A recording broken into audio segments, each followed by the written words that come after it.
Ebenezer, can you give me the share screen privilege?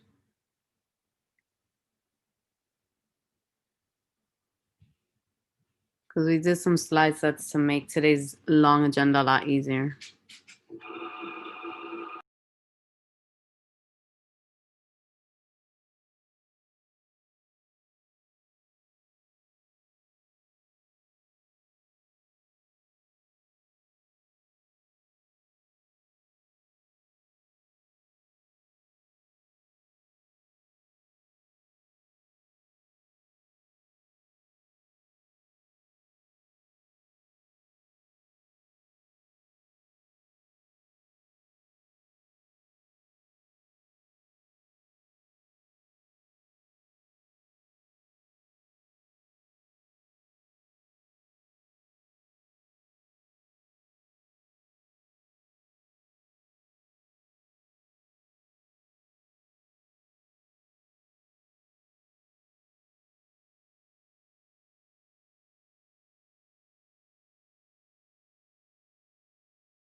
Kathy, can you put me at the end of the public session?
Hey, Sally. I see that your hand is up. I'm gonna assume it's for the public session.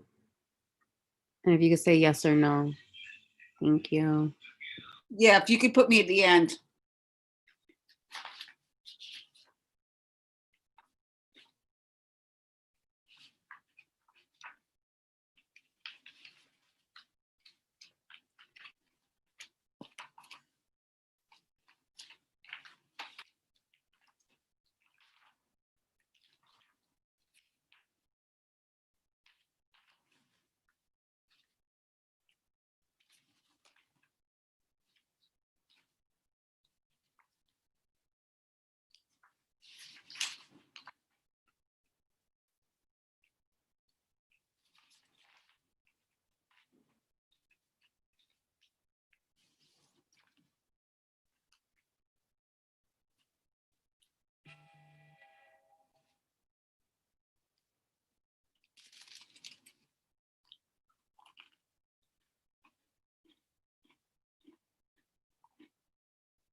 Ebenezer?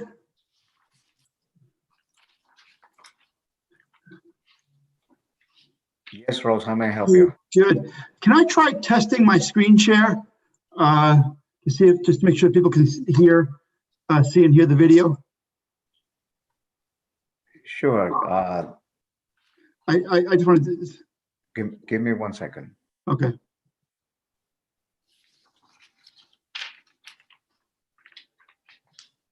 Hi, Ross. Hey, how are you?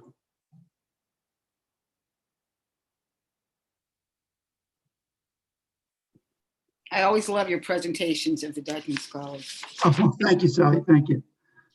Hopefully we will not disappoint this year. You never do.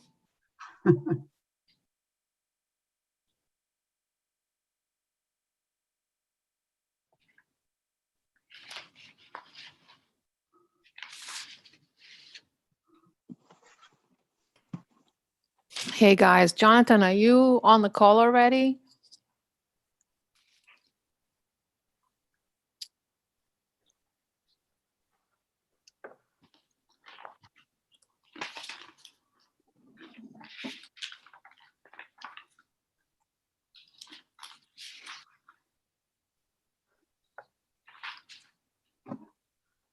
Guess not.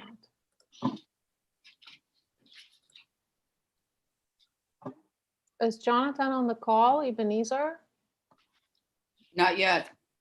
I didn't see him, okay. Ebenezer, are you starting the recording or Jonathan? It's already recording. Oh, okay. Can you see that the recording is recorded with the transcript, please?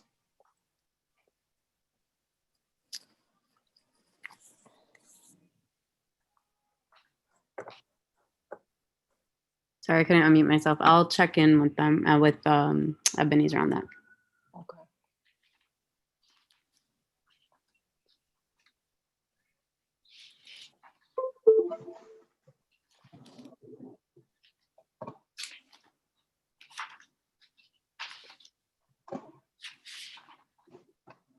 Hi, Catherine.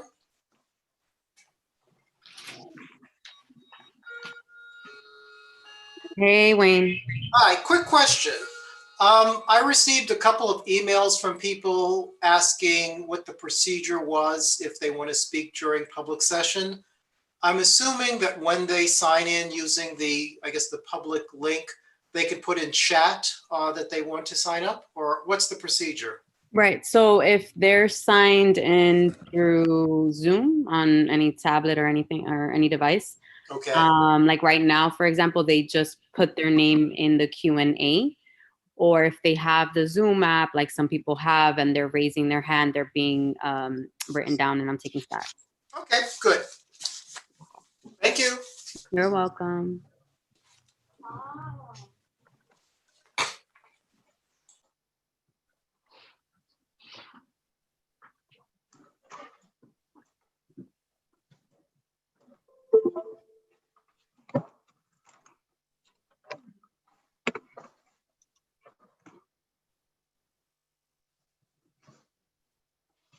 Mr. Russ, how are you?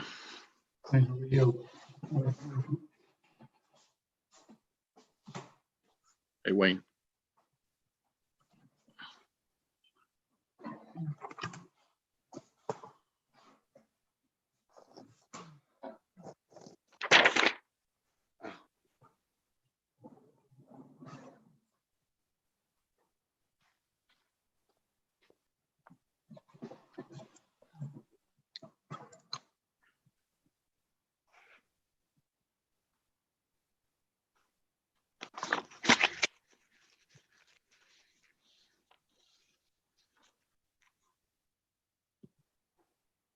Russ, how are you? Wayne?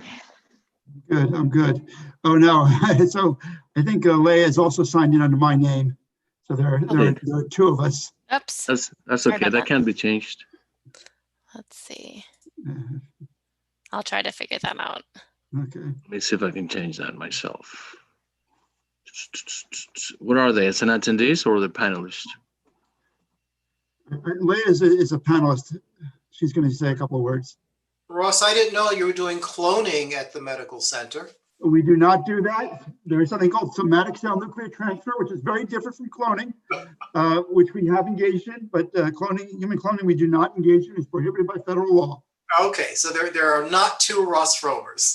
And Wayne, let's just say that during the Bush years, I spent a lot of time arguing over that issue. Okay. I can give you chapter and verse on somatic cell nuclear transfer, human embryonic stem cell research. Not that you touched the sore point. Okay. Should I log off and log back in with a different user? No, I think you just change your name. Yeah, it's Yeah. not letting me do that. If I can have your name changed. Give me a second. Okay, all right. Okay.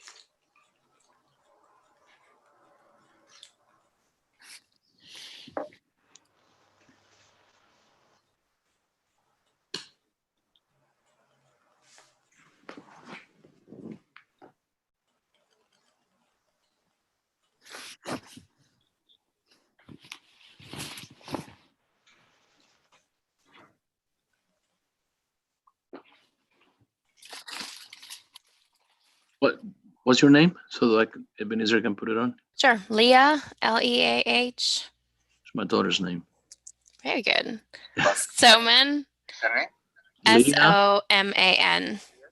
Hang on. Leah, can you repeat the last name again? Soman, Soman.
Leah, you just had your name changed.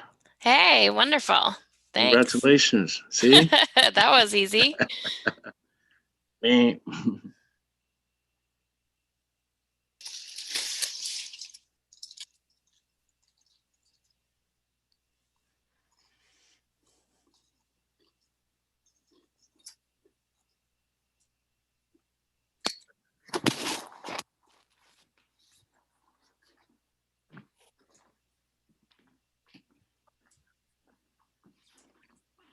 Mr. Young, thank you for sharing with us wherever it is that you're drinking. Water. Gotta stay hydrated these days. Sure. 64 ounces a day. That's what they say. 54 ounces? 64. 60, is that 2 gallons? Yeah. 2 liters. 2 liters. That's a lot of red wine.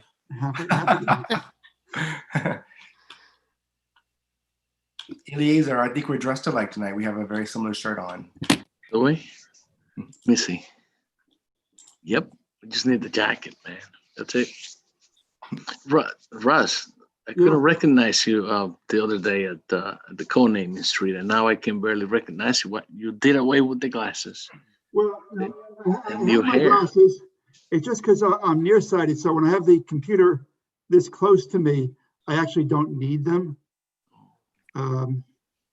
Plus, I'm using the background because it hides the fact that my hair has now gotten so long that I really can't be seen in public with it without the background.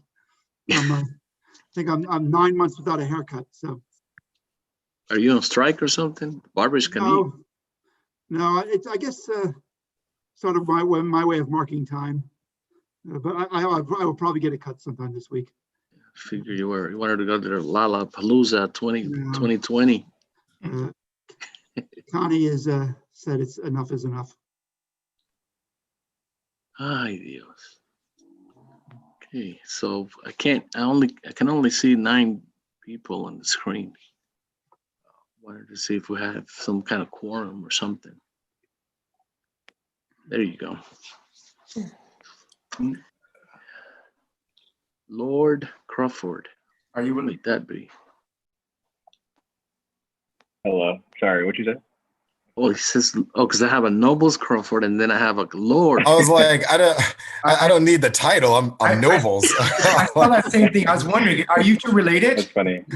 A lot of things are through my mind there. It's like, That's what he said.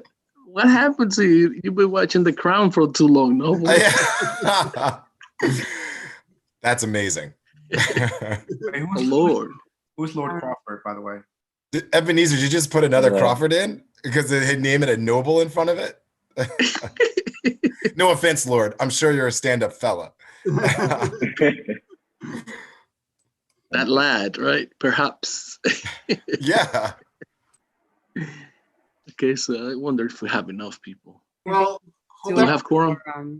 Can Lord Crawford you is confirm? as a We do? panelist, so they're either a board member or speaking as part of a presentation. So let me just count. So Anybody? Eli, there are 41 panelists right now, but it's a mix between board members and non-board members.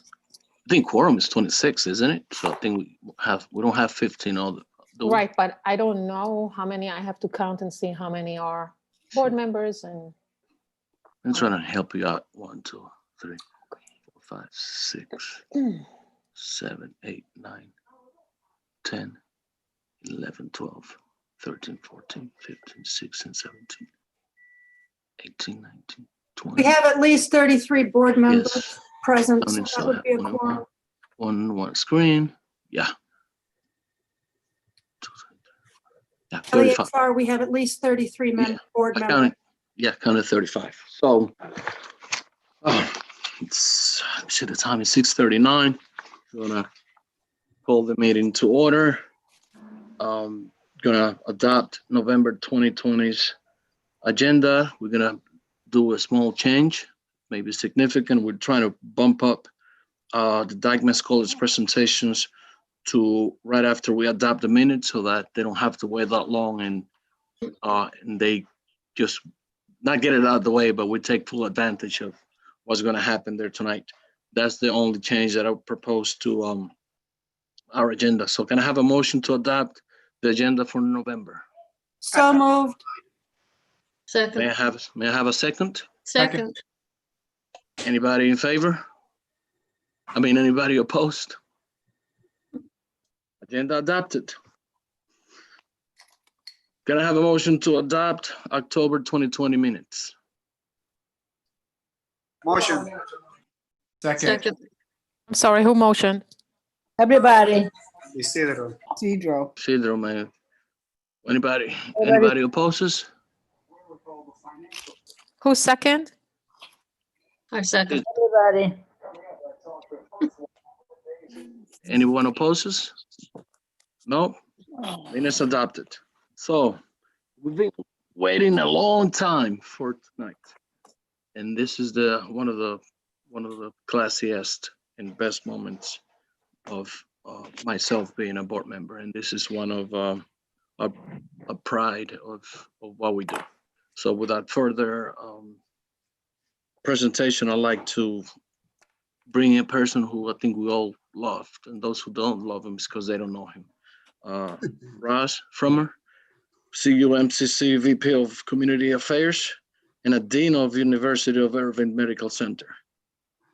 Ross, the floor is yours. Thank you, Ellie. It's good to know I'm involved in a classy event, and I'm loved. It's a good way to start the evening. So thank you very much for once again inviting me to help you as we present, as you recognize this year's Dyckman Institute Fund Scholars for the academic year 2020-2021. And I don't have to tell you, and I don't have to tell our students that it's a year like no other. Our students obviously are dealing with something that they never intended, but we're all making the best of what we can and continuing on with the education. So, as you know, the Dyckman Institute Fund Scholarship is just one of many scholarships we have at Columbia to help us ensure that all qualified students can attend Columbia regardless of economic background. Although we're going to celebrate 4 students here tonight, please understand that we have many other students from Northern Manhattan who attend Columbia College, many on financial aid. Again, all part of our commitment to make education affordable for those who want it. Before I start, I want to thank several community members who have taken a special interest in the Dyckman Scholarship. I work with them throughout the year to make this evening possible. They are in no particular order: Martin Collins, Elbert Garcia, a past recipient of the DIF award, Ziad Ramadan, Don Rice, Patricia Rojas, also a past recipient, someone who I remember from her days at Columbia College, Steve Simon, and of course, Bob Isaac. I think we should also recognize the fact that 3 previous elected officials from our neighborhood were strong supporters of the Dyckman Scholarship. I'm speaking, of course, of Senator Franz Leichter, Assemblyman Brian Murtaugh, and former City Councilman Stanley Michaels. I also should note, and I don't know if she's with us here this evening, that many of you know Auri Garcia. She is a former Dyckman Scholar. Last time I introduced her to you, she was a medical student here at the Vagelos College of Physicians and Surgeons. I can now say with great pride that she is now Dr. Garcia, having graduated last April. She was supposed to graduate last May, but we graduated our entire class early so they could join the workforce in response to the COVID pandemic. Dr. Garcia is in the first year of her family medicine residency here at New York Presbyterian. She told me she was going to try to make it, but she actually may be in a surgery rotation tonight, so she was unsure if she can make it. With that, I would actually now like to introduce a colleague of mine who can tell you a little bit more about programs at Columbia, and we'll introduce our students. Leah Saman is the Director of Financial Administration at Columbia College and the Columbia University Fu Foundation C's School of Engineering and Applied Sciences. Leah, did I get that right? You did. You got it right. It's a mouthful, though. Leah, thank you. Thank you for having me today.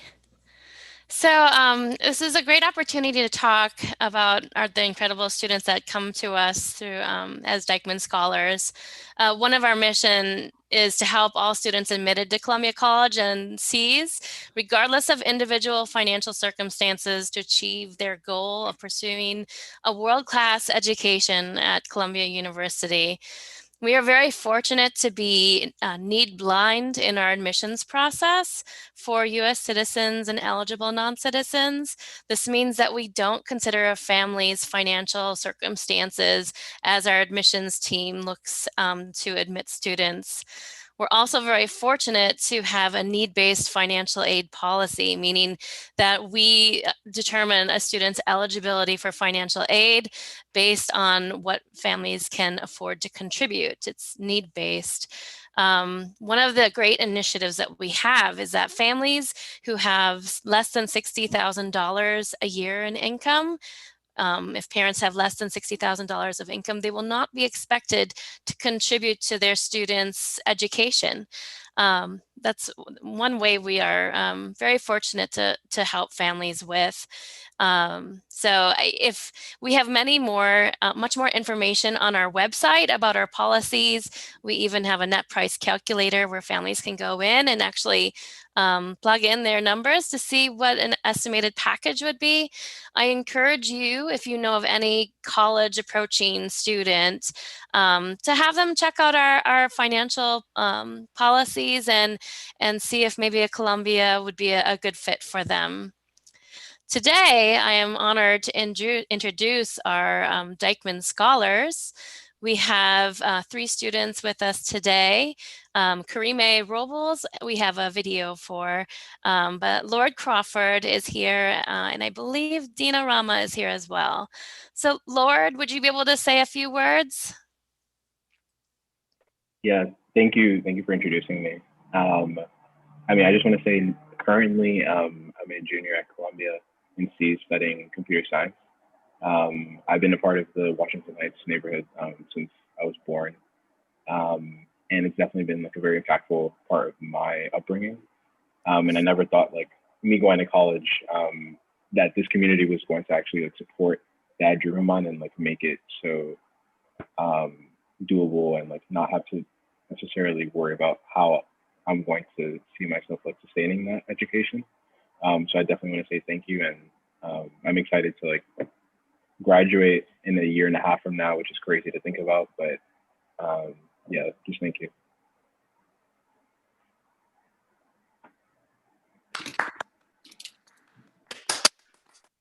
Great job.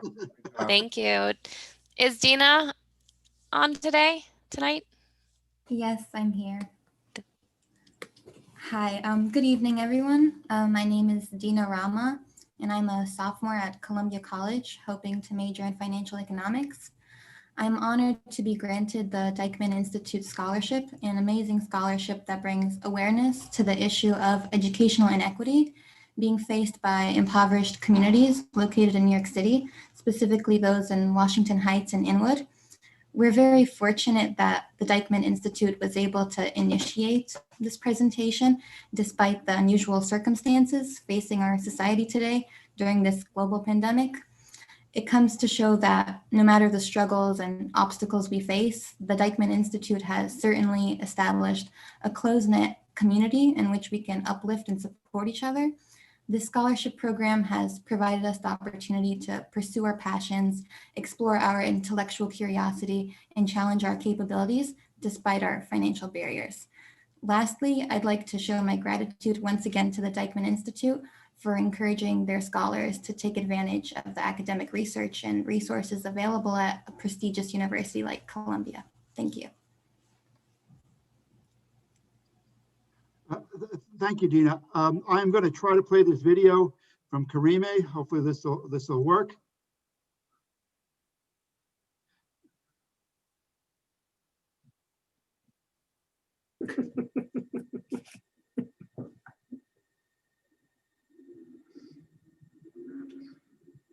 Oh, Ross, you have to share the computer sound when you hit share. How do I do that? Hold on one second. How do I do that? Take off your headphones. I do not have headphones on. No, it's not the headphones. When you share screen, you also have to share sound. If you have to start it all over again, otherwise it's not going to work. Yeah. So hit the X and there's a little box at the bottom, a little square like a checkbox, and that's where you click share computer sound.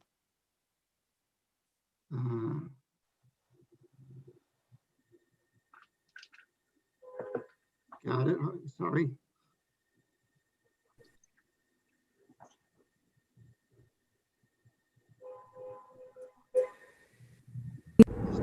Hi everyone, my name is Karime. I'm one of the Dyckman Scholars, and I'm sorry I can't come to the meeting, but I'll be in a class on campus.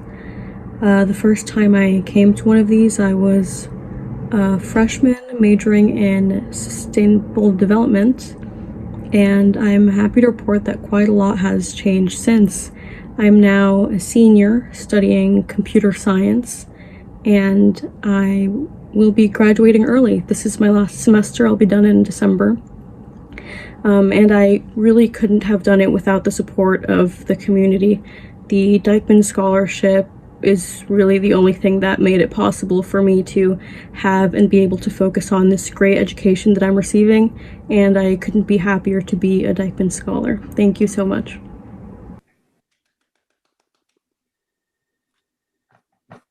Thank you. Were you guys able to hear that? Yes. Okay, great. Very moving. Okay, so again, thank you for inviting me. I saw there was a question in the chat about COVID. I'd be happy to speak to someone about that offline or another time. Please just through the board, you can contact me and I'll respond to that question. With that, I just want to wish everybody a happy Thanksgiving. Please stay safe, and we'll be back again, hopefully in person next year.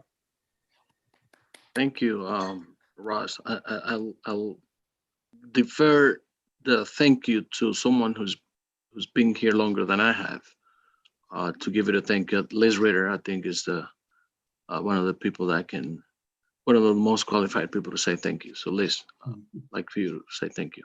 Well, thank you so much, Ross. As always, this is one of my favorite parts of any of the meetings.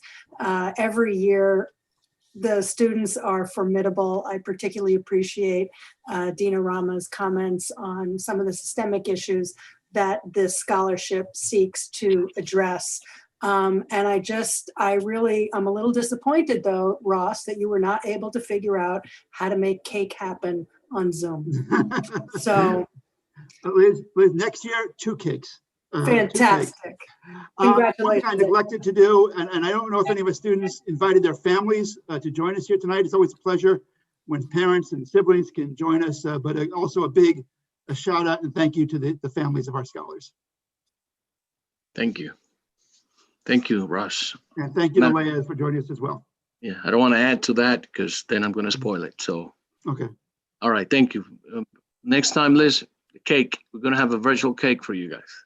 Okay. Okay, thanks. Hope you stay around locally. So like moving along, I'd like to start with my report. With my report, I'm going to have Nobles Crawford, Lord Nobles Crawford with nomination. I made a report. Don't confuse people. Yes, my report is basically just 2 are very moving and very really difference makers in my life. One of them is Mary Anderson's great idea and great resolution.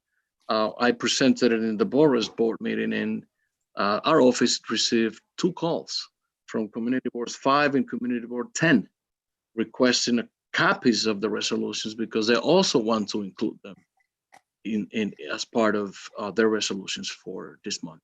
So Mary, I could not thank you enough. That was just great. It was just, and her press release was just as good. Had 4 or 5 different medias, and all the most elected officials showed up, and that was also great. Also, yesterday, I'd like to extend the gratitude to all of you guys from Marianne Jones from the Dyckman Projects. We were participative yesterday on the turkey giveaway, the annual turkey giveaway that they have. So she asked me to give you guys a big thanks. Also, you'd like to give a report on the Department of Sanitation. I'm not sure if Ebenezer is going to go at length. After our letter was written, $25,000 were given to the Department of Sanitation to add an additional route hour for the basket program pickup in the commercial corridor. So I just wanted to share those news with you guys. But I want to go to the important matter which is the nomination report from Mr. Lord Nobles Crawford. This is definitely going to stick, I'm sure of it, but I am honored to be sharing Lord Crawford's name. So more power to him. I'm so proud, of those folks, man. So I'm happy to be known as Lord Nobles Crawford. I just started my timer here to make sure I don't take up too much time here, but this is very important, folks. So my name is Nobles Crawford. I was graciously asked to chair the Community Board 12 nominating committee when it comes to our election that is due to take place in December of this year at our general meeting. Now, this is such an interesting year, as you know. Already our board has had to deal with COVID and how we take care of the board's business remotely. And that has led to some changes and some that you might, hear about a little bit later in this. But one thing remains the same. And again, that is the board of the business is what remains the same. And when it comes to our board makeup, the folks on my nominating committee, who I'm going to thank in a second, when we got together, the 5 of us, we all came together with a common goal, and that is to make sure that we bring the best people forward that we feel would represent a diverse group from this board in the best possible light. Because democracy matters. Inclusion definitely matters here as well. And we wanted to make sure that that is reflected in our recommendation list for the board.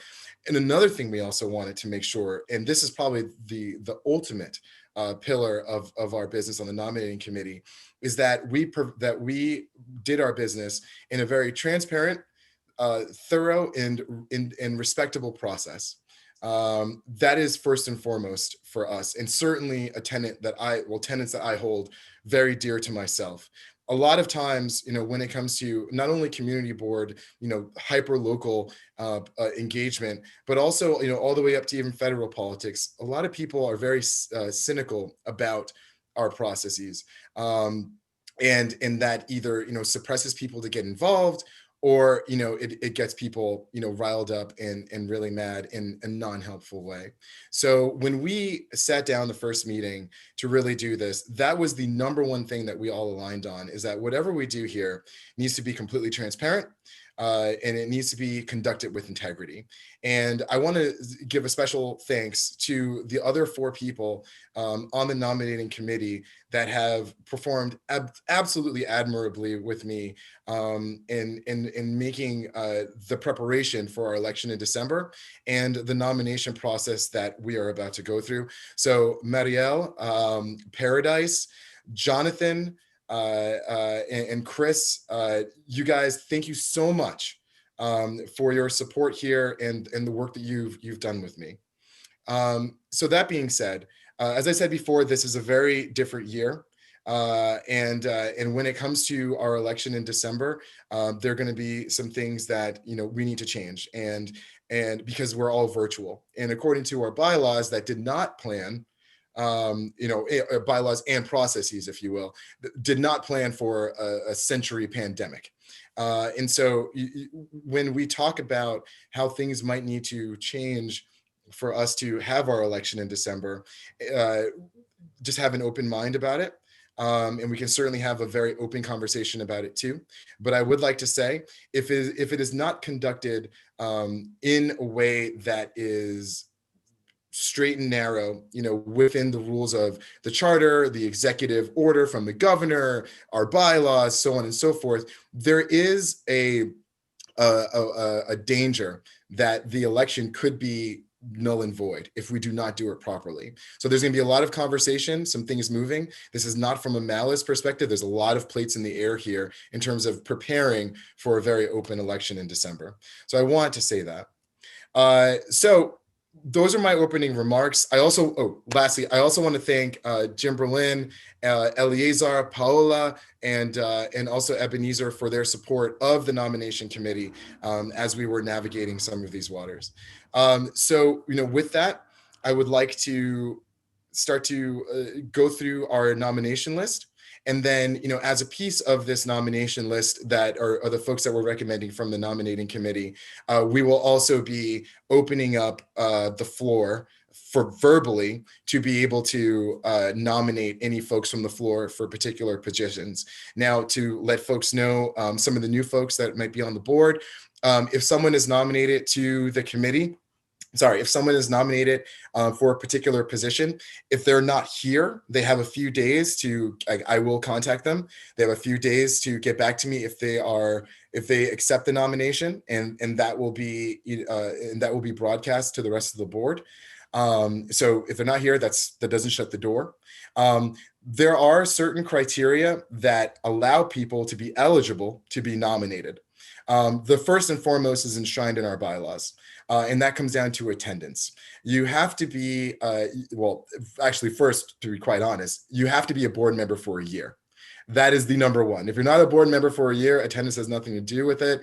You have to be a board member for a year to be eligible to be nominated.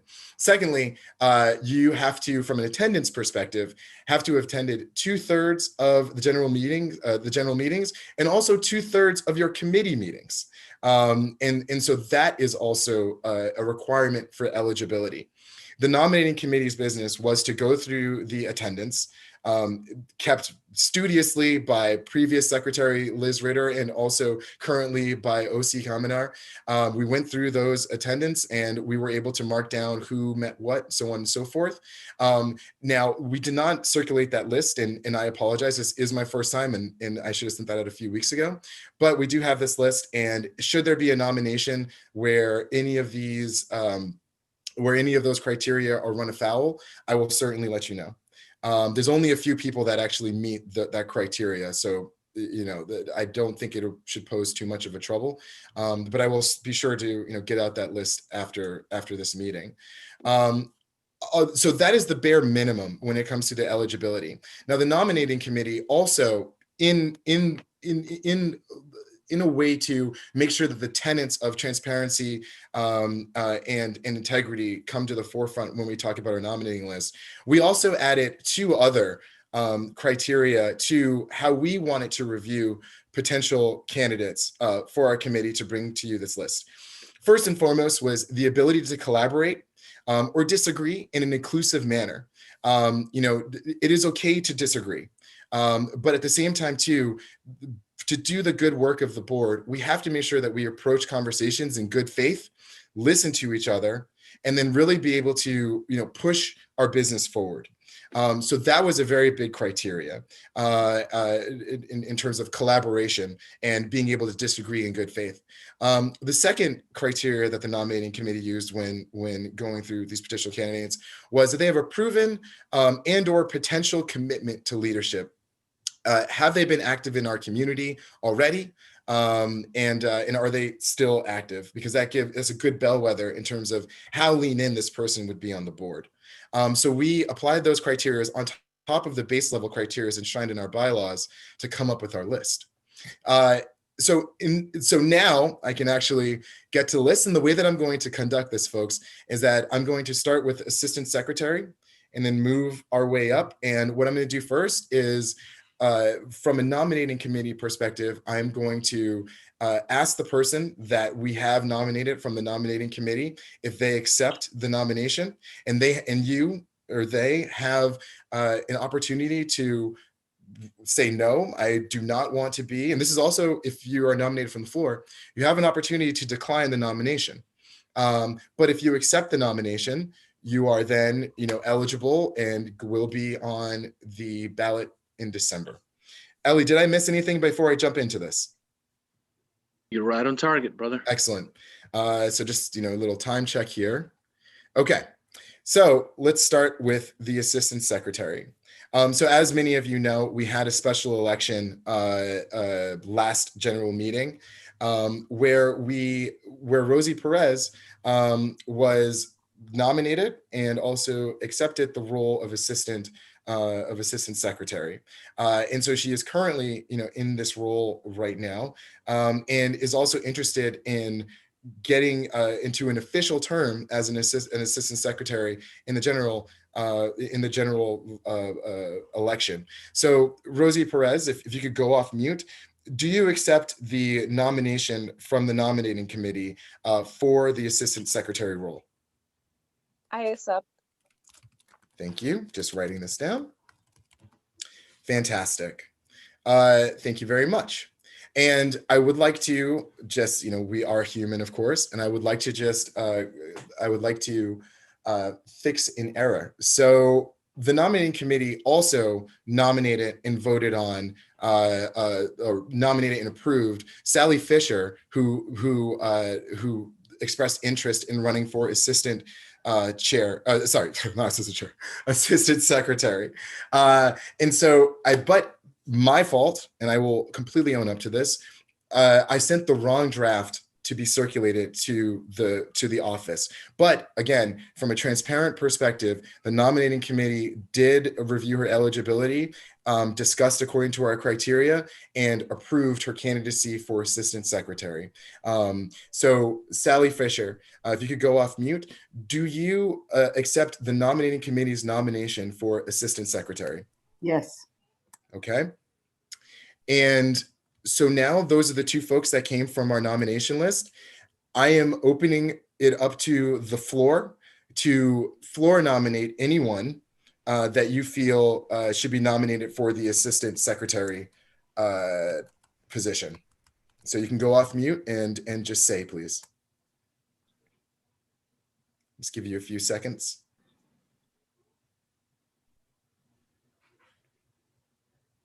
Okay, I am closing the nomination from the floor piece of this process for assistant secretary, and we have two candidates. Thank you very much, you two. The next office that we will be that the nominating committee has up is for secretary. And in this role, there is only one person who has done a stand-up job already and is doing it tonight. Thank you very much, OC Keminar. Do you accept the nomination from the nominating committee for the role of secretary? I accept the nomination. Fantastic. Thank you, OC. And so with that, since she is the only person that is currently on our list for secretary, I'm going to open it up to the floor and see if anyone would like to nominate for the secretary, someone for the secretary position. Oh, Nobles, I just wanted to clarify something similar to Rosie. Ozzy was also put in a position after the resignation of Liz. So that's correct. Thank you very much, Domingo. And so this would be a full term from this election for OC as well. I appreciate it. Just a couple more seconds. Okay.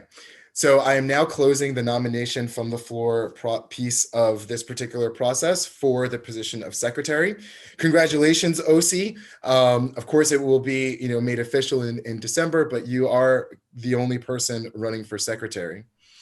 Okay, so now let's get into the treasurer position here.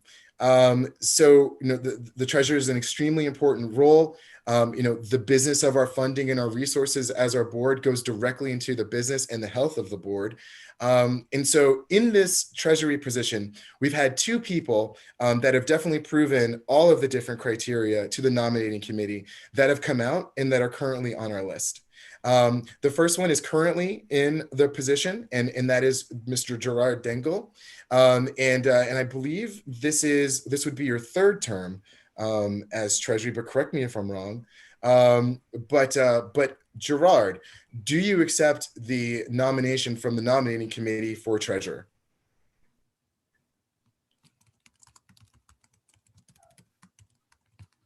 Gerard, are you here? He was there before. Do you see him on the participants list, OC?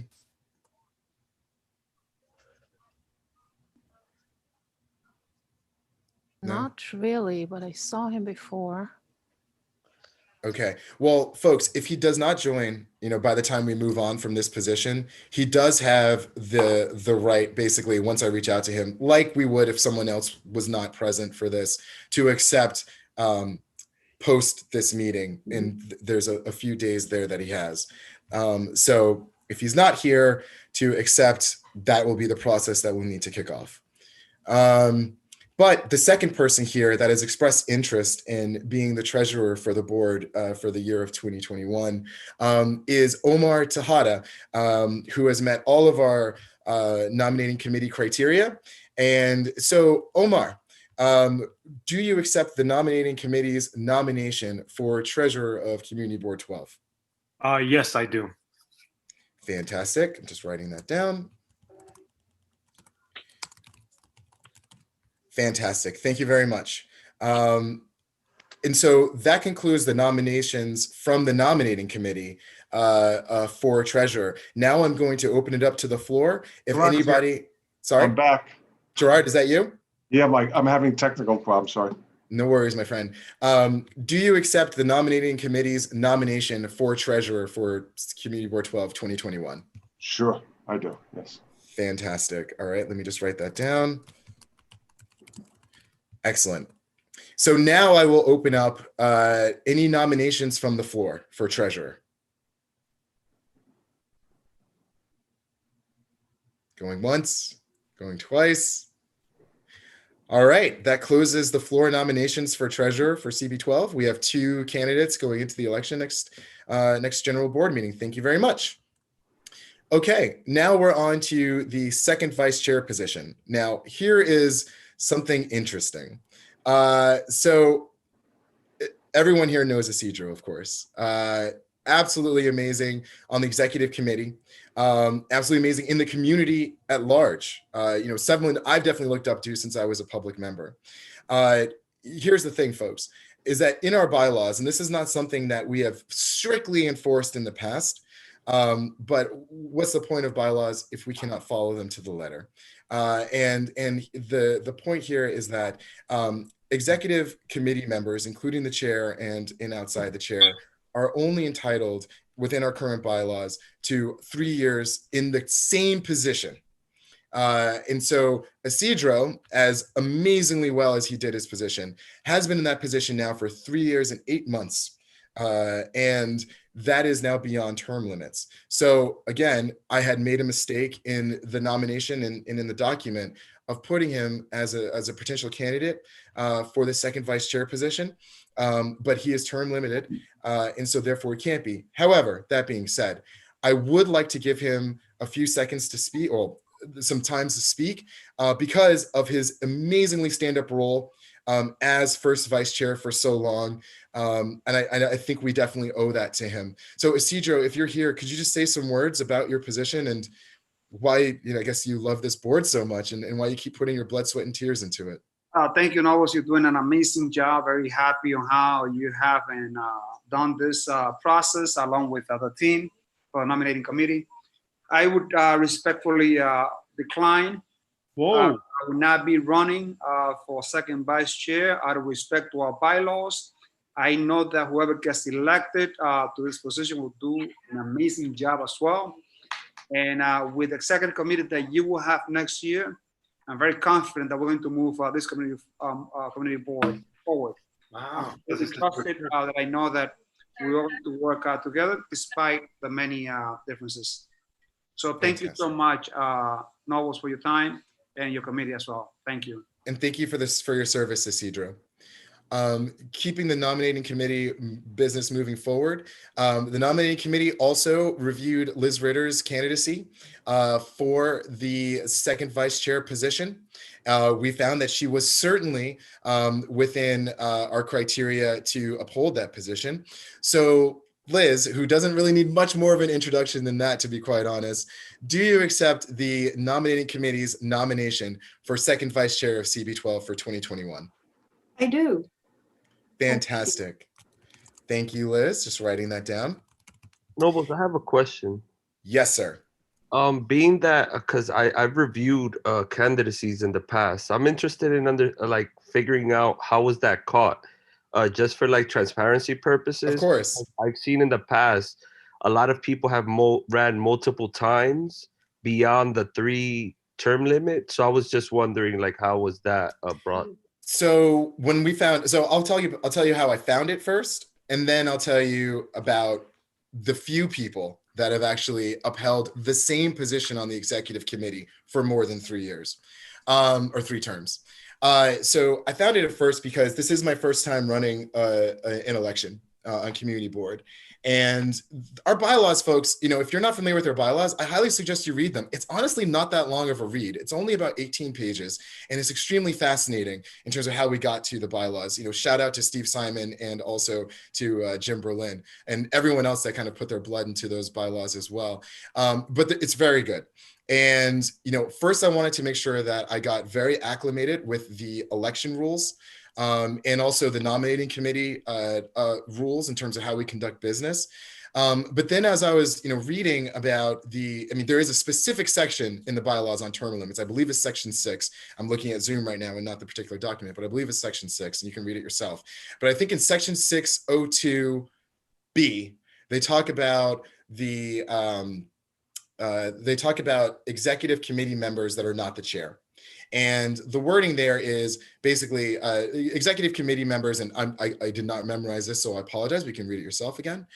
But basically it says executive committee members shall not have terms past 3 years. And they talk a little bit there about what it takes to get that 3rd year, how to be voted in for that 3rd year, even though you know, that wording is a little bit antiquated, to be quite honest, because supermajorities aren't allowed. But there are very specific requirements. So it's in section 6 of our bylaws, and I was reading that as I was becoming acclimated with how I can conduct this process again in a transparent, in integrity. So that's how I stumbled upon it. And when that happened, you know, I definitely consulted with a lot of people. Including Isidro himself, Ellie, Jim, you name it. Matt, my predecessor on the nominating committee. And, you know, at the end of the day, it is my choice as the nominating chair to interpret that in the way that I feel it's written. And that is a 3-year term. And so I also felt that even though there was a precedent before, but precedent is not setting in bylaws. So there was an instance before, if you will, because it's not precedent if it's not setting a certain rule. There has been one instance, if folks remember the name Pam, and I forgot her last name, I apologize. She did uphold the first chair position for 5 years. But what's interesting is after that, she became treasurer and she was term limited and then moved on to another executive committee position and then term limited out of that. So she actually followed the rules after the first time she had not. And so, you know, I definitely tried to figure out, you know, ways that maybe there is a way that the bylaws, you know, take in consideration precedent, but there is actually not. And so did that answer your question, Domingo? No, I'm just interested because when precedents are set, I think transparency is key, especially when, like, as somebody who even ran against Isidro, right? Like, I think it's important to maintain a certain level of ethics and not like create situations so that other people could be basically finagle in. And I think another thing that's important is reviewing who those presidents were on. I think it's more than one person. And like, yeah, doing the due diligence is important, especially when we maintain when we maintain transparency. So note, just for your reference, Pamela's last name was Palenque North. Thank you. She's the board member who passed a few years ago. And if I recall properly, Pam was the first vice chair. And when Scott Stringer, as borough president, removed the sitting chair, she became chair, but not for the full term. So the question is whether she was, you know, that may be the reason why she was for more than 3, because she basically completed the prior chair's term. And then the next time was voted in for a full term for the first time. Yeah. She did not initially run as chair. She was first vice chair. Yeah. So from the term that I saw from her, it was about 4.5 terms. So it did go past the term limit. It went once beyond that. Yeah, exactly. So it was still in violation of the bylaws. And if you could just bottom line Domingo's question and so that we can. I was actually going on to with the readdress. process. Yeah, I was actually going to bottom line that and just address it really quickly. So Domingo, just real quick. I hear you, man. I do.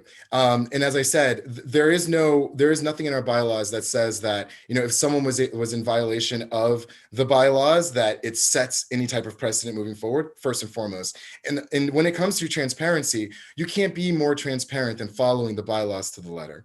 So I definitely hear you. But this is the way that I'm interpreting the bylaws right now. But look, if we need to make these bylaws sharper, I agree with you. I mean, we do have a task force, we do have a process to make the bylaws sharper, and we should. You know, either have that conversation on executive committee and bring it to the board if term limits matter or not to us anymore.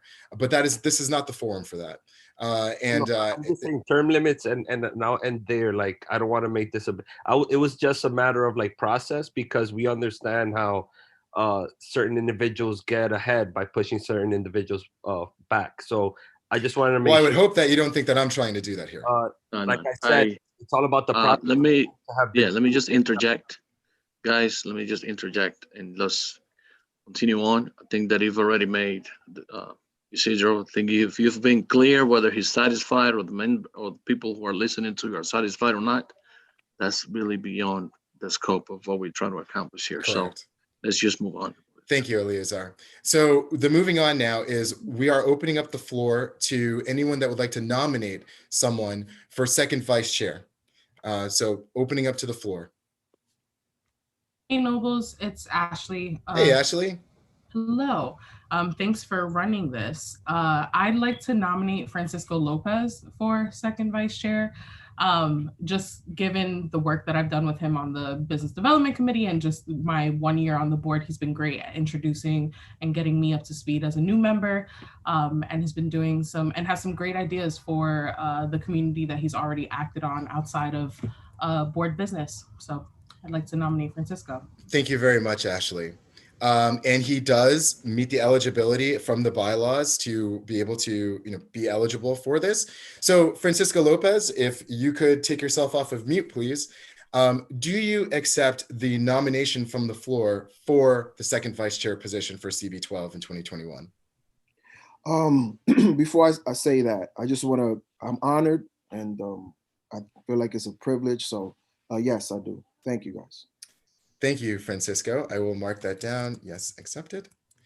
The floor is still open. Would anyone else like to nominate anyone else from the floor for second vice chair? Going once, going twice. I would. Oh, Sally, coming in late there. All right, go for it. I would like to nominate Daryl Cochran.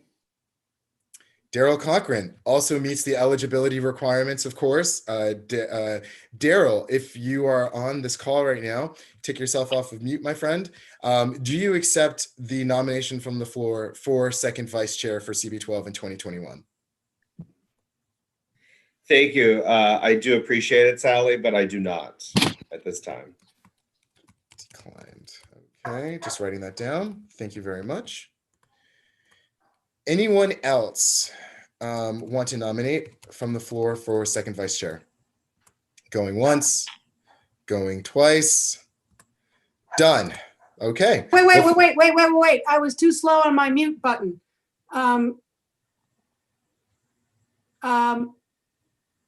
We're listening. I'd like to nominate Tanya Bonner. So Tanya, hold on, let's go to my sheet. In order for, if she accepts, she would have to switch out. I think, wait a second. I think the process has to move forward. When she declines her position, then you can come back and do that. No. She would have to decline it. She has to decline first. Yes.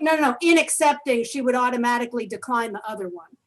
So, okay, so that's how it If goes. she Go ahead, accepts. Nobles. No. Go ahead, Nobles. Yeah, Go on, thanks. Nobles. Tanya, if you are on this call, I can't see everyone, but if you're on this call, would you mind going off of mute? And do you accept the nomination from the floor for second vice chair of CB12 in 2021? Hi, Nobles. Hey, Tanya. Yeah, Yes. Okay. Yes, I will accept. All right. So that means you do know again that means that you are no longer looking to run for first vice chair, and now you will be taking up the nomination for second vice chair, correct? I understand. Thank you. Okay, excellent. Accepted second vice position. Okay, excellent. Thank you very much, Tanya. 7:30 Nobles. Yes, yeah, I'm almost done here. We only got two more positions. Actually, I mean, two more positions left with two more people at this point. Nobles, could I ask a question? Sure, Barbara. I'm a little confused at this point. Who do we have for first vice chair right now as our candidates? So I can give you some foreshadowing, but would you mind if I just wait? Yeah, like just take I want second to vice. know, could Isidro run for first vice chair? Yes. So when it comes to term limits, you just can't be in the same position for 3 years. Well, after 3 years, you can run for any other position you'd like, though. On the board. So that would be fine, Barbara. Thank you for the question. Could I put forward the idea, because Isidro is such a worker? We're not at first vice chair yet, though, Barbara. Stop. Yeah. Oh, I see. It's Oh, it's I'm okay. It's sorry. okay. It's okay. We can keep it moving. So I'm going to close the floor to first vice chair nominations. We have 3 candidates: Elizabeth, Tanya, and Francisco. And we're going to keep moving on. So now I will be so for first vice chair, we only have 1 candidate that has come through from the nominating committee, and it is our current vice chair, Catherine, of course, Catherine Diaz. So, and you know, there's really not much more introduction that needs to be made because I'm already really over my time, and I apologize. But Catherine, do you accept the nomination committee's nomination for first vice chair of CB12 for 2021? Yes, I do. Excellent. And now I will be opening up to the floor for a floor nomination for first vice chair. Going once, going twice. Can I nominate somebody? Of course, Daryl. Okay, I'd like to nominate Isidro. Daryl nominates Isidro. Isidro, I believe you're still on. Do you accept the nomination from the floor for first vice chair of CB12 in 2021? I respectfully decline. Thank you so much, Daryl. Stay All healthy. right, decline. Let me just write that down. Okay. Anyone else? Going once, going twice. Done. All right. Well, congratulations, Catherine. There are no other challengers for this first vice chair. Now we're going to get to the chair. No, before we move forward, can I'm reconsidering. I'm actually going to respectfully decline to move forward with the treasurer. So I'm assuming that's okay, Jim, Eleazar, anyone else? Yeah, he can decline. He can decline anytime? Okay, cool. Thank you so much for your consideration. Yeah, we're not allowed to force people to do a job. You know you're gonna do it, Gerard. Awesome. No problem, my friend. Let me just change it here. Fantastic. Thank you very much. Congratulations, Omar. You are the only person running for treasurer, and we will, enshrine that in December. Wait, Liz? I ask if, just since I think you're going a little bit too fast, you have to pose a question again, since a person just declined from the treasurer position, whether someone else is willing to run or if there's that nomination on the floor, and then you can close it. Okay. Liz, did you have something to add on top of that? Oh, no, it was already, never mind. All right. I would like to nominate Isidro for treasurer then. Thank you very much, Barbara. But I thought the nominations were already closed. Anybody can decline once the nominations are closed, but once the nominations are closed, we can't have new nominations. Because If it's closed, then he's not going to have to accept Gerald's resignation. Right. I think that anybody who's resigning, who's Jim. already accepted, should do it after this meeting so that we can have this meeting go. I'd like to move the agenda. I mean, Yeah, so would I, but I think also it's want to make only fair sure. to keep it open. That would be my job. It's So just yes, fair. let's go ahead. Jim, just keep moving. Okay. But Okay. if someone has vacated the position, the nominee. As should be Liz able to said, nominate. the nominations are closed. Okay, so that's it. Okay, so that's it. Fantastic. Keep it moving. Great. All right, folks. So the last position we have here is for the chair of Community Board 12. Our chair, Eleazar has expressed his want to still be in the running for next year. It would be his second term. So Eleazar, do you accept the nominating committee's nomination for Community Board 12 Chair for 2021? Yeah, with all the honor, yes. Fantastic. Thank you, Eleazar.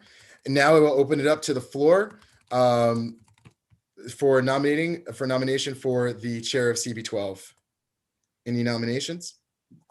Yeah, this is OC. I would like to. OC. Hi, I would like to nominate Curtis Young.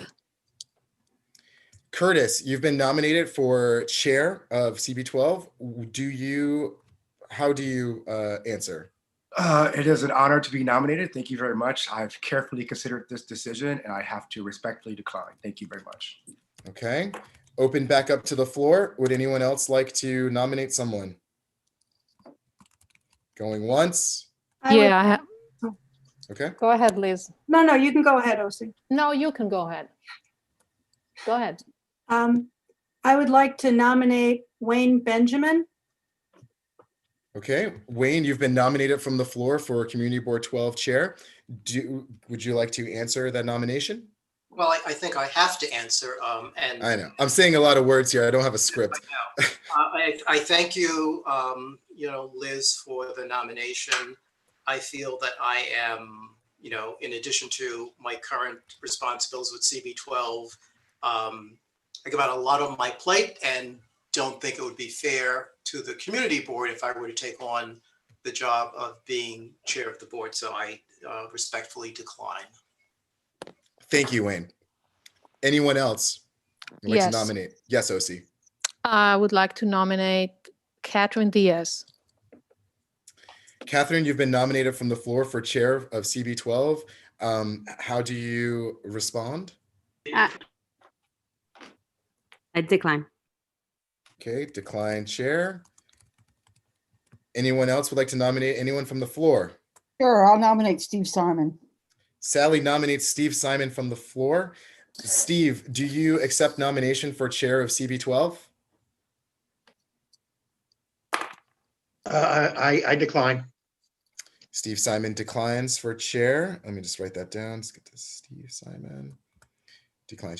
Thank you very much. Nominating committee. Someone's in my sheet. Thank you. All right. Any other nominations from the floor for chair before we can wrap this up?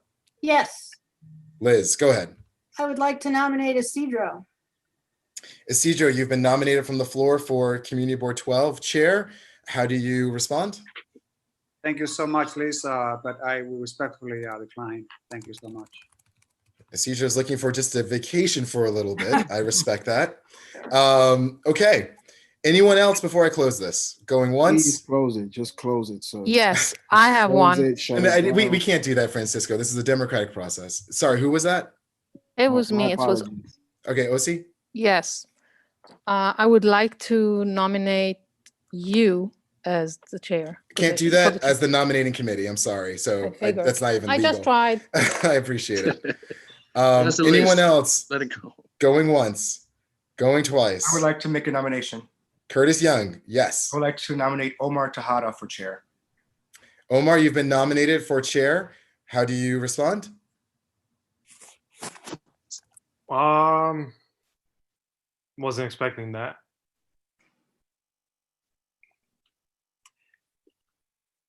At the moment, I'm honored, but I'll respectfully decline the nomination. Okay. Anyone else going once? Going Yeah, I got a nomination. All right, Domingo? I nominate Ebenezer. Is that possible? Jim, is that possible? That's not possible. No, it's right? not possible. Okay, but cool. I All think right. it's very Any nice. other serious nominations? Apologies, Ebenezer. You are a stand-up fellow, but not legal. Going Sure, once. Again, Daryl Cochran. Yeah, you declined second, Vice. So Daryl, you've been nominated for chair. How do you respond? I respectfully decline. Thank you. Decline chair. All right. Could I make a nomination? Sure you can. It's still open floor. Maria Luna. Maria Luna, how do you respond to the nomination from the floor for chair of Community Board 12? I was the chair of this board in the 1980s. and I decline. I know what a responsibility this is, and I think that all of you that are nominating people should be able to also understand the jobs of a chair of a community board, especially community board 12. So I think that it's time for us to close nominations. Sure. Very seriously, thank you so much. But I did it my way. All right, yeah, there you go. Well, thank you The for your good old service, days. Maria. All right, going once, twice, done. Nominations for Oh, chair wait, are wait. Sorry, I'm slow on the unmute button. Unfortunately, it's closed. I would like to nominate Domingo Estevez. Sure. My dog Albie is looking to help get walked. Is there somebody in the office that can help me do that? Domingo, do you accept the nomination for chair? I would graciously say no to it. Thank you. Okay, awesome. All right, I'm going to close this and going once, twice, closed.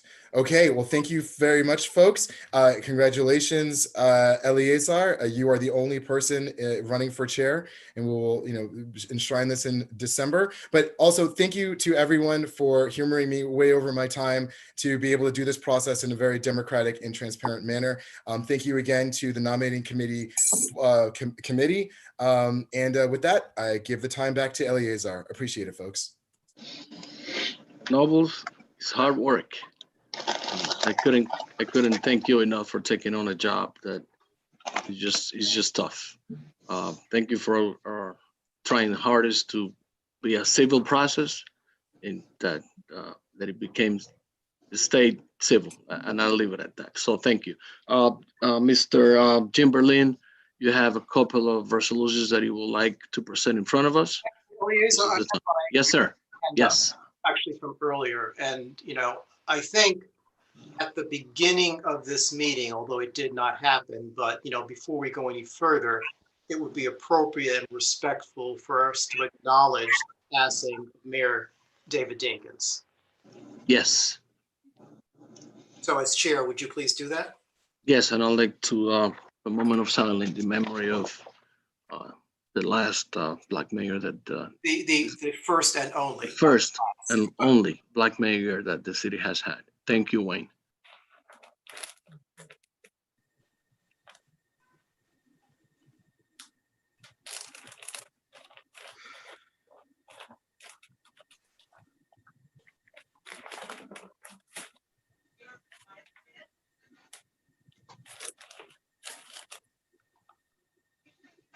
Thank you, Wayne. Brings back a lot of memories. Mr. Berlin, our parliamentarian, is going to have. Thank you, Eli. We're going to talk about 3 documents, and it turns out because of the COVID emergency, because of some aspects of our bylaws, we're sort of tied up in knots at the moment, and we're going to untie them for the most part. We had an election for assistant secretary last month, and we elected an assistant secretary, except that election didn't conform to the bylaws. So one thing we're going to do, but not now, we're going to do the hard thing first, is we're going to deal with this thing, which is called authorizing resolution, and it's going to ratify the election of the assistant chair, and then we will have an assistant chair. But we're going to wait for a moment with that. Now, there's this one-page thing called bylaws voting amendment. This amendment is an amendment to the bylaws. It was approved by the executive committee at their last meeting. But because of the complications of the bylaws, which I will explain to you, although it'd be nice to vote on it tonight, we can't. And in fact, technically, probably we can't even vote on it next month because again, we're tied up in these knots. Yeah, we can. So what we're gonna do is deal with this thing, which is called, doesn't have a name, I apologize for that. The top of the page says, here are the current articles 15 and 16 of the CB12 Manhattan bylaws. And then it has the current version of the bylaws up here. And then there is some wording for the resolution that changes the bylaws ever so slightly And then on the back, I've, shown you what the new bylaws will look like. Now, here's the problem. We need to amend the bylaws, but the bylaws are basically preventing us from amending them in any reasonable time. Now, this similar problem, and we're doing this mainly so we can have this remote voting. Now, this problem has vexed other boards as well. And what several of them have done, even though it doesn't appear to be in their bylaws, is they have suspended their bylaws. So, they suspended the things that got in the way. Now, what I would like to do, and again, this is slightly irregular, but on the other hand, it's being done in absolute good faith. And as I will explain to you, the changes we're making are going to be minimal. They're not going to remove any safeguards. They're just going to let us move faster in amending the bylaws. So what I propose we do is we actually, because of the emergency we're in, and that's in the wording of this resolution, we change this very tiny aspect of Articles 15 and 16 because they cause these delays. And in order for us to vote the way we want to, and the way we did basically a month ago, in order for us to vote properly in December, we actually have to change the bylaws 5 minutes before in December, which the bylaws don't let us do. So all I'm doing is removing these, and they're not really safety features, and I can explain that to you if you want. So what we're going to do, let's look at the resolution. I'll read the whole thing, it's very short. Whereas Articles 15 and 16 of the bylaws of Community Board of 12 Manhattan contain time limits that interfere with taking prompt and necessary action during officially declared emergencies. And whereas the current COVID-19 emergency requires immediate changes to the bylaws to authorize remote voting consistent with the intent of the state emergency order. Therefore, be it resolved, the following emergency changes be made in Article 15 and 16 to reduce time constraints. Now, the thing about 15.1, if you read the original, it says that amendments may be initiated by a written request of the borough president, let me go back a step. I'm trying to make the tiniest possible change in the bylaws that will get this whole thing off our neck. And this tiny little change we're going to do will basically totally make the bylaws functional for us again, because it won't have these unnecessary delays. So what it now says is that with a written request from the borough president, recommendations of the executive committee, or a written request of any 5 appointed members of the board to the executive committee shall review proposed amendments to the bylaws. That's not a problem. And here comes the problem. The chairperson shall report to the board in writing the recommendations of the executive committee 1 month prior to the regular meeting. That's the problem, the 1 month prior. So what we're going to do is we're going to add after the word prior, except during official emergencies. Okay, that's what we're going to do. And that means that anytime there's an emergency, we don't have to change the bylaws anymore. They will acknowledge the emergency and this time limit will go away. So it will become automatic. So now that's one change. And the other change is actually rather minor, because it says in, if you look at 16.02 in the original at the top, it says the effective date of these bylaws shall be the first day of the month following the date of the meeting in which these bylaws are ratified in accordance with the section, whatever. Now, the point is that causes, again, this unnecessary delay. And that delay doesn't act as a safeguard, because if you don't like the bylaw change, you can change it the next month anyway. So that's being removed. And it turns out 1601 turns out to be redundant for some reason or another. So there'll be a new section 1 of Article 16 that will simply say, all bylaws changes become effective immediately upon approval.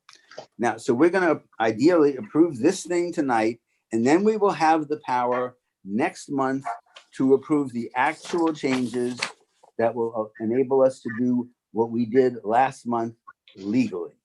Okay? So there are two resolutions we have to pass tonight. One of them is this complicated, thing.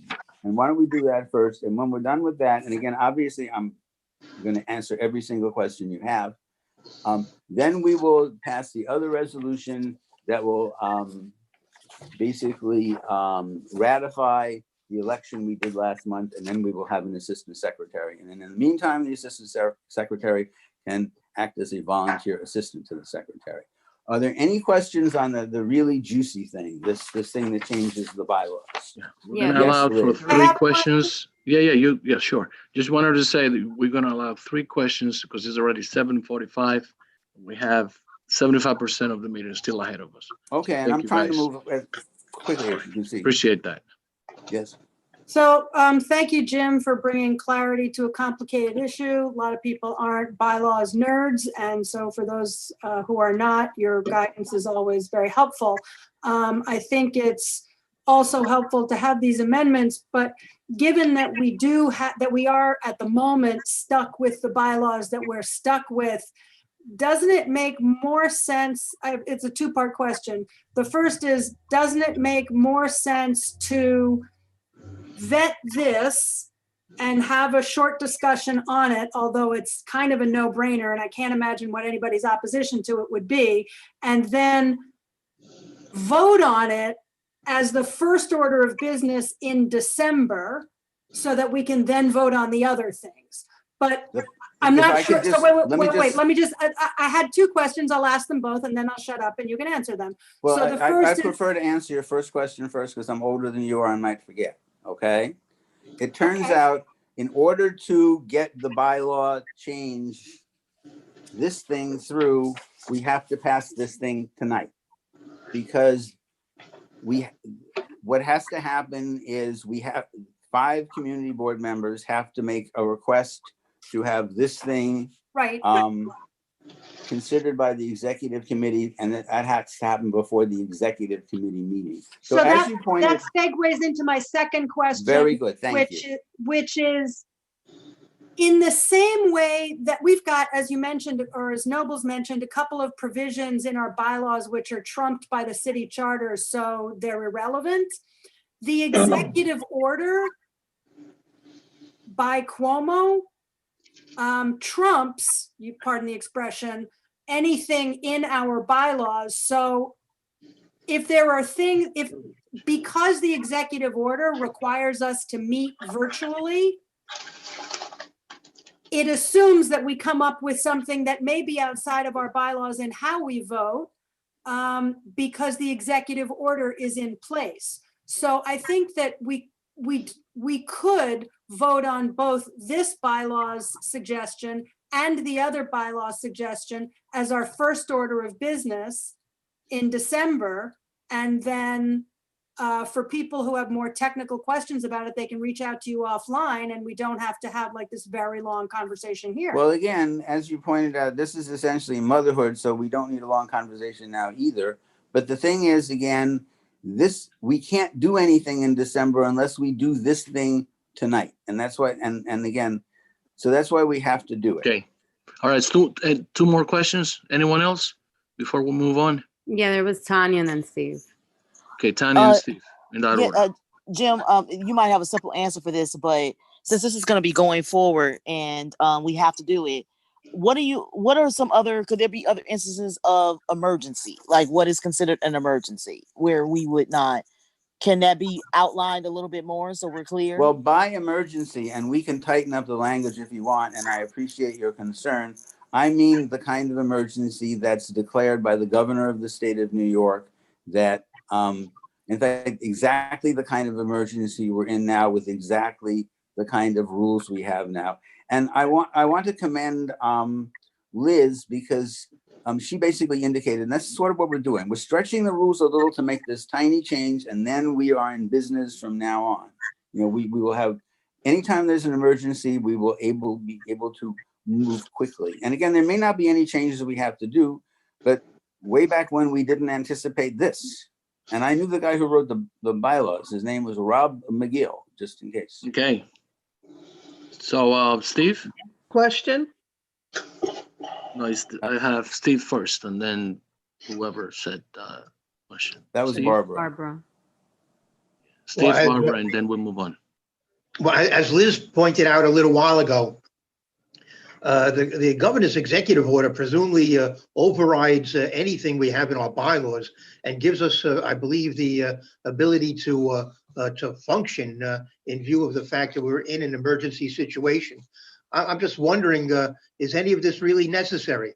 I mean, hasn't the governor's executive order basically given us permission to function in an emergency situation that we're in? Actually, as it was explained to us, and at one point Ebenezer attended a meeting, the only thing the governor's order does vis-a-vis the open meetings law is remove the requirement for personal attendance. Everything else stays the same. Now, as Liz pointed out, and I think you're pointing out too, we have this sort of leeway, this wiggle room so that we can, pass 2 points, that we can pass this resolution that lets us speed things up. The other thing, and again, if you don't like it, we can remove it a month from now. But again, I produced this in good faith, and I see no reason why we shouldn't move forward with it. You're keeping the proviso that that when we amend the bylaws, it has to be introduced a month before the actual vote, so that the board has an opportunity to review any bylaw changes. Is that correct? And the change you're making? No, in fact, that's exactly what has to be removed, or we simply cannot function. The point is, the board, sometime before the board meeting, and it will probably happen the day after the executive committee meeting, which is good 2-3 weeks before the board meeting, or 2 weeks anyway, the chair will produce this report for the board. Thank you. Barbara? I wanted to ask, would 9/11 and Hurricane Sandy be considered these kinds of emergencies, even if the governor hasn't necessarily called an extended emergency? Because like the city got started again. Right. The answer to that is no, they would not, because in order for us to do these Zoom meetings, the governor had to make the declaration that he did. And in fact, I don't even believe the mayor can do that. All right, thank you. We have 12 people waiting in the bullpen, as the baseball lingo would say. Waiting, the public speaking. Oh, the public. Okay. So what I'd like to do now, and again, well, this one, the resolution on speeding up the bylaws, that we can vote on during the regular time period. But if we want to have an assistant secretary from this point on, what we have to do is vote on this authorizing resolution right now. So I would appreciate it if the secretary, and then we're just to do this one. The other one we can do later with the other voting. But again, if it doesn't pass, then we won't be able to vote next month, and probably not the month after either, because of the hamstringing that's inherent in our bylaws. So if you don't mind, Mr. Chair, could the secretary... Why can't we just vote together with all the other resolutions? No, we're gonna, because we need an assistant chair. We do not have an assistant secretary. Until this gets passed, we don't have an assistant secretary. Yeah, we're gonna ratify that tonight. That's what's in fact, I've got a simpler idea. Is there anyone opposed to ratifying the election of the secretary? The assistant secretary. Assistant secretary. I hear no objection. This is now passed. We now have an assistant secretary, and the secretary will record the attendance at this moment. Those will be the people who voted for this resolution. Thank you very much. Nice, Jim. Simple and painless. Catherine, our public session. Yeah, we have the district manager report pending, so I don't know if you want to do that after the public session or before. Yeah, that's right. Ebenezer. Well, thank you, Catherine. Thank you, Mr. Chairman. Always is a pleasure being here as your district manager. You may recall a few years ago that in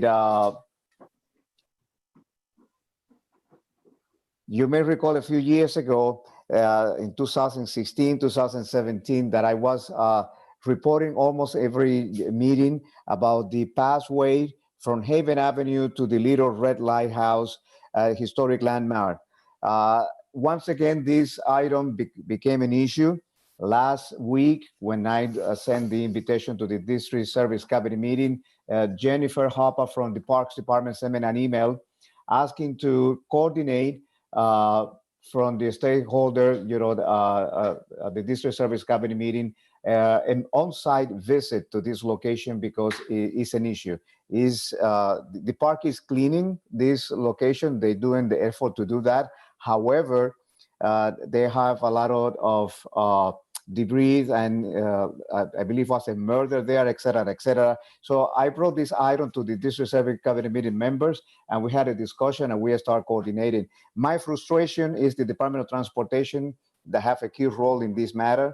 The representative said that they don't know what the agency is responsible for, besides the fact that they told me that when we close this item at the District Service Cabinet meeting, that they have everything under control. So I am working again with this matter.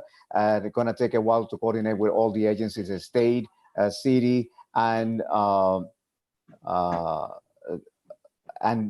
the Port Authority is the other agency in there. The statement of district needs and Community Board 12 Manhattan budget ranking was submitted to the Department of City Planning last Saturday morning.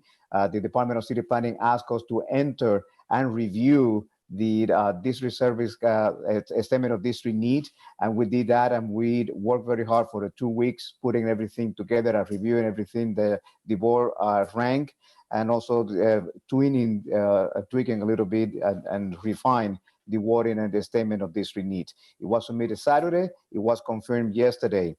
The calendar for December and the agenda for December for each committee, you receive it. We send it to you this afternoon.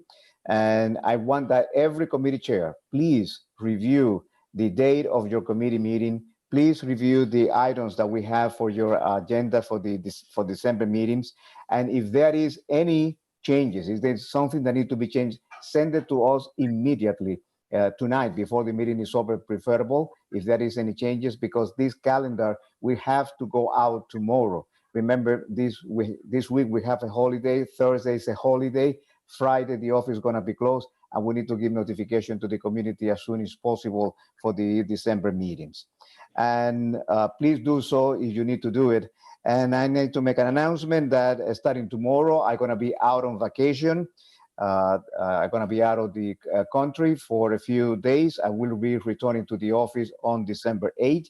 During my absence, Paola Garcia and Chanel Paniagua both going to be running the office. You can call or email them, traditional as you always do, and they will respond to you. Thank you, thank you, thank you very much. God bless you all. Have a happy Thanksgiving. Thank you, Catherine. Wayne, is your question for Ebenezer? Because we Yes, have it is. the public comments. No, it's for Ebenezer. Okay.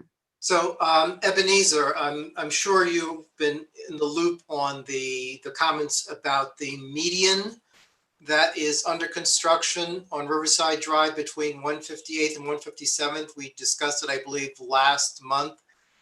Is there any feedback from either the elected officials or from DOT? Because DOT appears to be moving forward mindlessly and without responding to the issues that have been raised by many local residents, that the project as designed does not allow enough room for cars to pass by any double parked or standing vehicle, and will thereby create, traffic backups.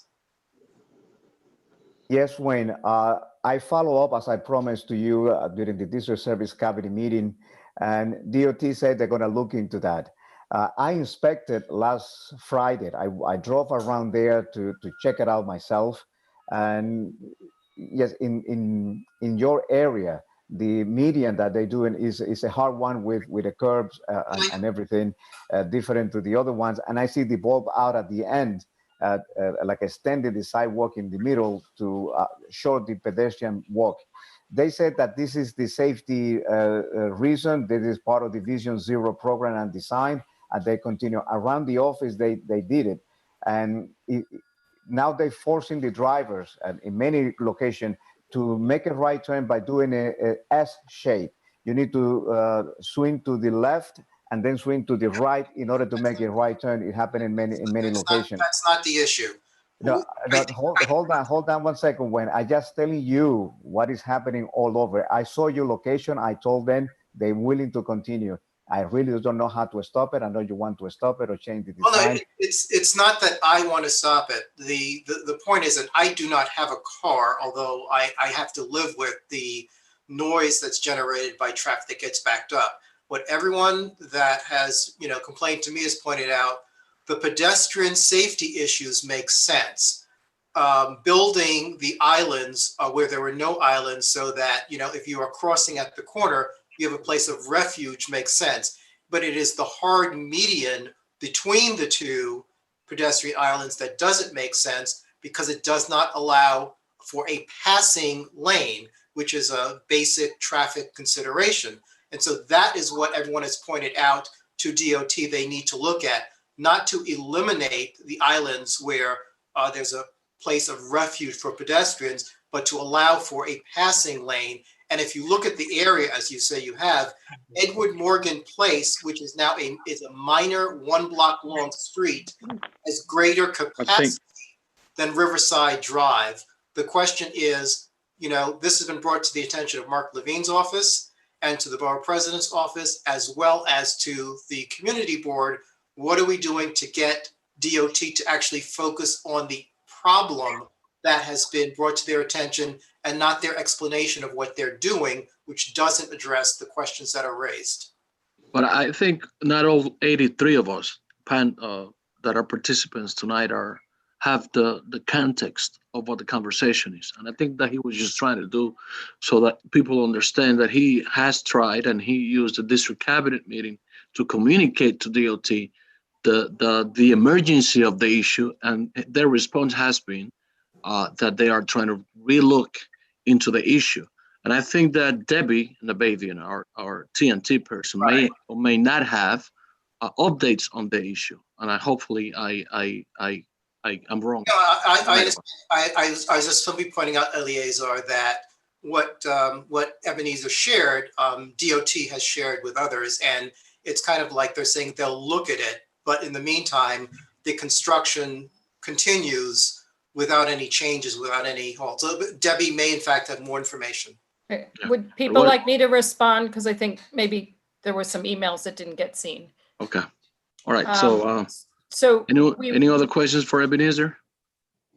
No? No, that was on. Can I just provide an Thank you very much. updated God bless you answer all. that goes beyond Ebenezer's?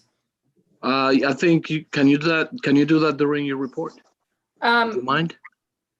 Yeah, there's a chance I'm not here by the time of my report. I'm sorry, but I just want to say that we were DOT proposed putting in a no standing zone adjacent to across from the median on the 800 Riverside side, and that should be in place shortly, and would likely be 7 days a week from 8 a.m. to 7 p.m. to start and see if that addresses the issue and how much it addresses the issue. Okay. Thank you. Catherine?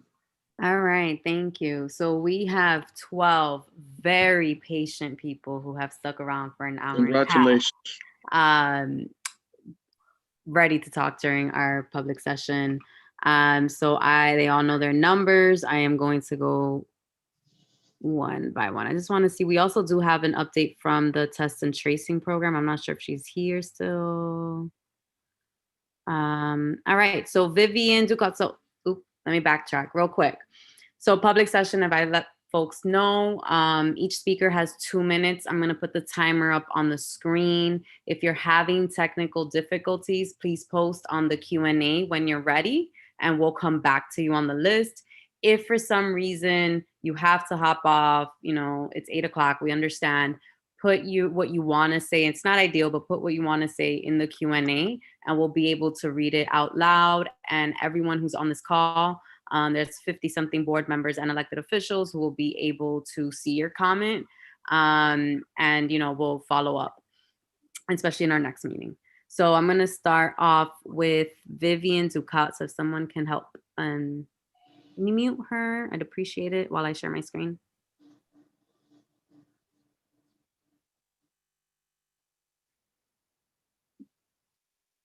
Can you hear me now? Yes. Okay, can I start? Yes. Go ahead. All right. My name is Vivian Ducat, and I'm a resident of 790 Riverside Drive at 157th Street and a public member of the Land Use Committee. We think of my neighborhood as dominated by the Audubon Park Historic District, the designation for a white suburb that developed during the mid-19th century on land that once was the farm of John James Audubon. After the subway arrived in 1904, that suburb gave way to apartment houses like the one in which I live.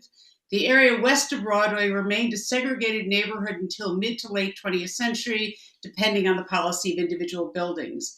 In our effort to save 857 Riverside Drive from demolition by developers, the oldest house in our area, built in 1851, we learned to our amazement that Upper Riverside Drive played a key role in the African-American history of New York City. We learned that 857 Riverside Drive was owned by abolitionists in the 1850s who had also organized a church on Amsterdam and 158th Street, later on 155th, and that this 19th century congregation welcomed Black abolitionists to come to speak to them about pressing matters like hiding fugitive slaves and helping former slaves flee to safety in Canada. Please support the resolution authored by CB12's Land Use Committee, which in turn supports the historic designation of 857 Riverside Drive by New York City's Landmark Preservation Commission and advocates for the protection of this historic monument. Today, Washington Heights is not recognized for its important role in Black history. Help us save and designate an important landmark to a forgotten but significant moment and aspect of our area's history. Thank you. All right. Thank you, Vivian. Thank you. Next up, we have Sharon Pope Marshall from Bike New York. Hello, can you hear me? Yes. Hi, thank you very much, Ms. Diaz. And also, no need to apologize for being patient. This is what democracy looks like, democracy in action. I'm a big fan of community boards. I just wanted to talk to you about our new education facility. I introduced you to that facility last month, and we're working in collaboration with the Riverside Conservancy to offer bike education to people in Upper Manhattan especially. We're so proud to be a part of this northern initiative of the park to bring additional resources to the northern Manhattan community. The second thing that I wanted to mention is that Bike New York has a program called Street Action Now. And we mentor individuals around the city to take a look at their streets, to see how they can be improved. And we'll work with the Transportation Committee of Community Boards, as well as the Department of Transportation. I want to, going back to Riverside Conservancy in the North area initiative. I want to give a shout out to Assembly Member Al Taylor. Thank you for everything you did to make this happen, as well as Gail Brewer and of course Mark Levine and State Senator Robert Jackson. I'll put my email in the chat, especially if you're interested in working with you. We'll mentor you to take a look at your streets. Thank you very much. Have a happy Thanksgiving. And wear a mask, wash your hands, and socially distant. Thank you, Sharon. Catherine, one thing, there's disguised when there's a Al Taylor disguised as Wendy Olivo in the back. So please, Yeah. please, Hi, please- Wendy. no, it's really Mr. Taylor. Well, everyone, I'm sorry, he logged on There with you go. the link. Thanks. All right. Okay, so next up is actually Danielle. Whenever you're ready, Danielle.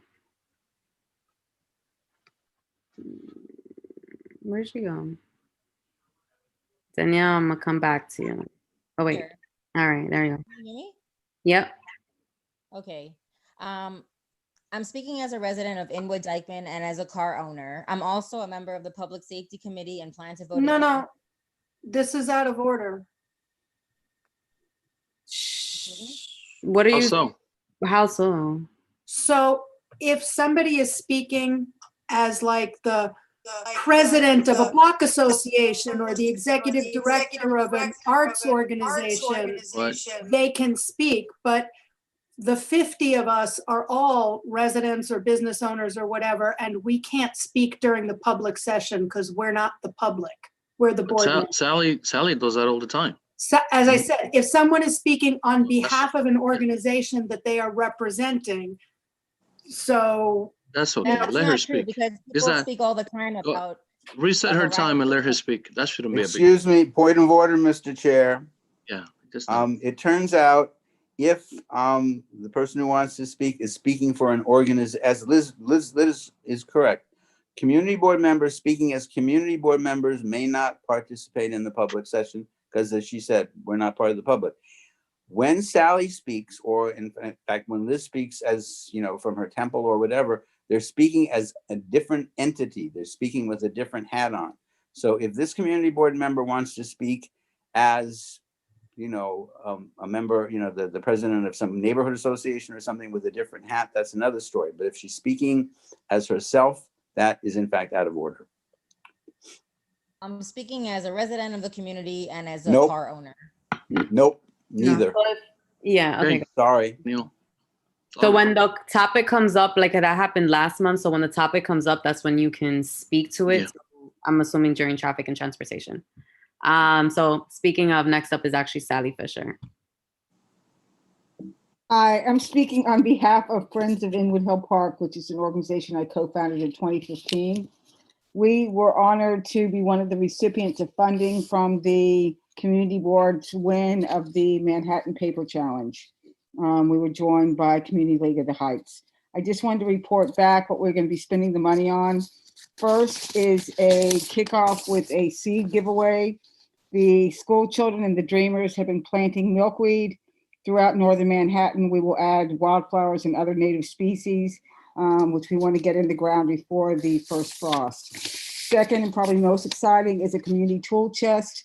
This is essentially a lending library of tools and other supplies for community members to share, to take care of our parks, our waterfronts, and our neighborhood. If you like cleaning up your park, we have grabbers, gloves, shovels, rakes, whatever you need to have fun outside. What about the street tree out your window? We have trowels, cultivators, and aerators. If you want to plant, we have plants and seeds. If you want to relax, when we get to that point, we have fishing poles and you can head to the Dykeman Pier. The current thinking is that the library would be open on Saturdays by the farmer's market and on an as-needed basis for some scheduled events that other community groups want to do. Essentially, what we are trying to do is avoid everyone having to, when they want to do a cleanup, having to purchase their own supplies. We want to have a share in our lending library.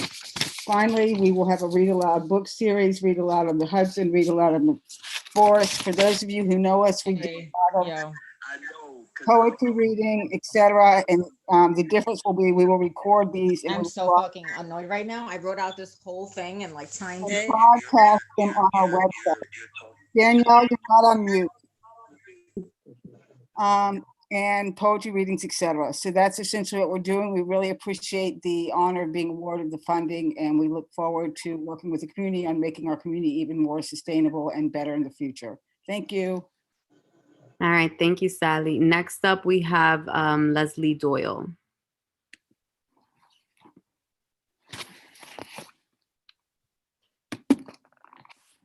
Hello, can you hear me?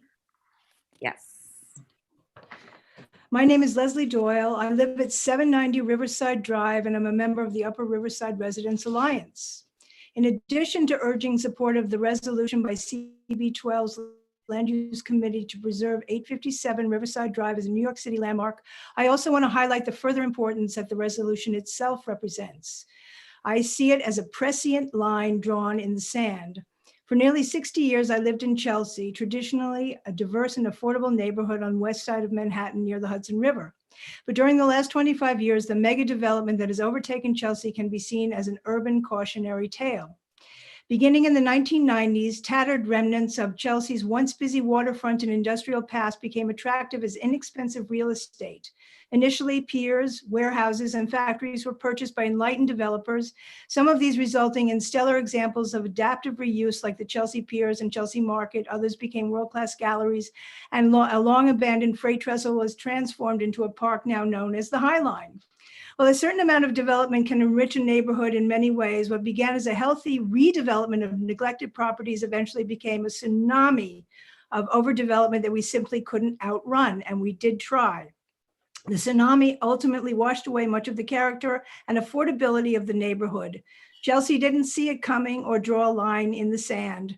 Therefore, we are doubly grateful for this resolution, which not only supports landmarking a historically significant building, but also sends a strong message to real estate developers that Community Board 12 and the community it represents are already vigilant and will not tolerate the indiscriminate dismantling of their historic, affordable, and diverse neighborhood. Thank you. I made it. That's funny.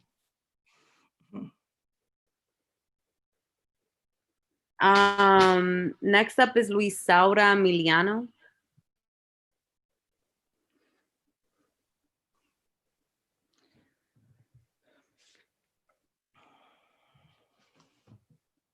Just mute it.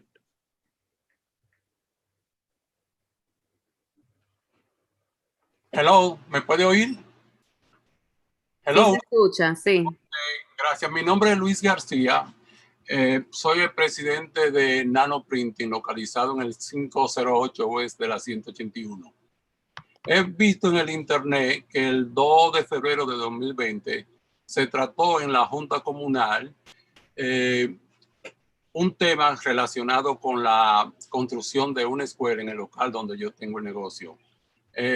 Yo tengo 20 años en ese local y a mí en estos momentos todavía no se me ha notificado nada y quiero que esto quede en los récords porque no sé lo que va a pasar con mi negocio. Mi negocio es mi medio de vida, es mi sustento y con lo que ha pasado ahora con la pandemia, que me tuve que gastar todos mis ahorros, me dejó, no tengo prácticamente dinero para vivir. Si mi negocio desaparece, es igual que desaparecer mi vida.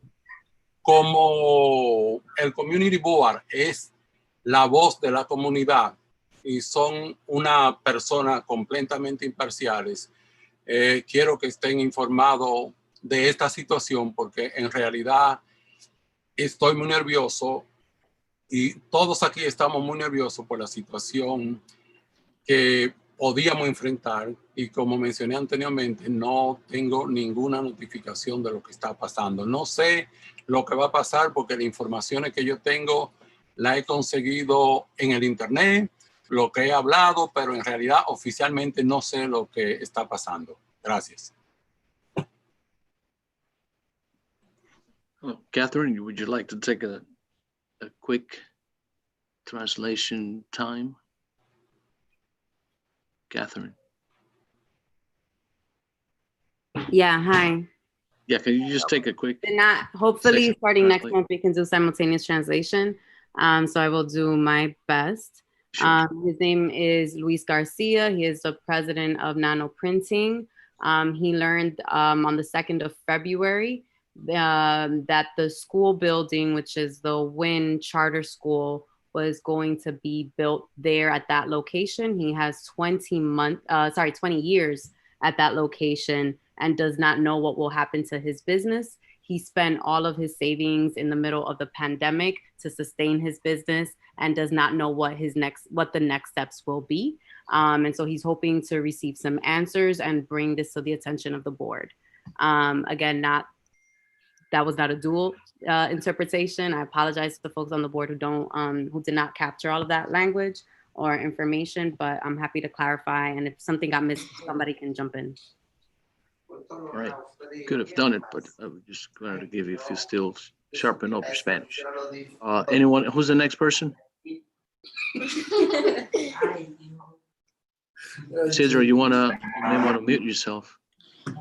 Just to say that Nano has been part of our business improvement district, I want to be first, for many, many years.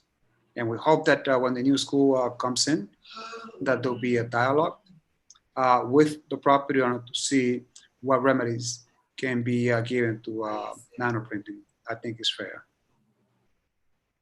I'm sorry, Isidro, since he may be listening, can you say it in Spanish, please? Wait, but who's next on the public session? I thought there were 12 people. We have 5 more on the public session. Okay, so we should continue with the public session. Yeah, we're going to continue as long as this is finished. Gracias, Luis. Go ahead, Isidro. Gracias, Luis. Nosotros traducimos un poco. Gracias a todos. Okay, thank you. Next up, we have Louis Naftalin. Sorry if I butchered your name. Catherine. Yes. Yeah, there was one. Isidro.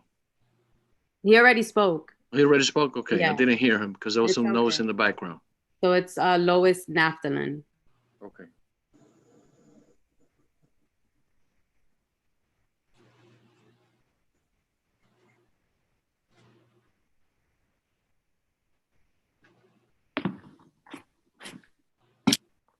Okay, I'm guessing they're not here. No, she's signed up under, she might be signed up under Ed Laner.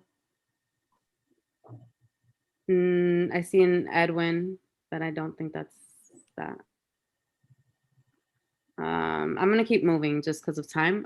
Peter Green, if you are still here. Yes, there you go. Go ahead, Peter. Neeper.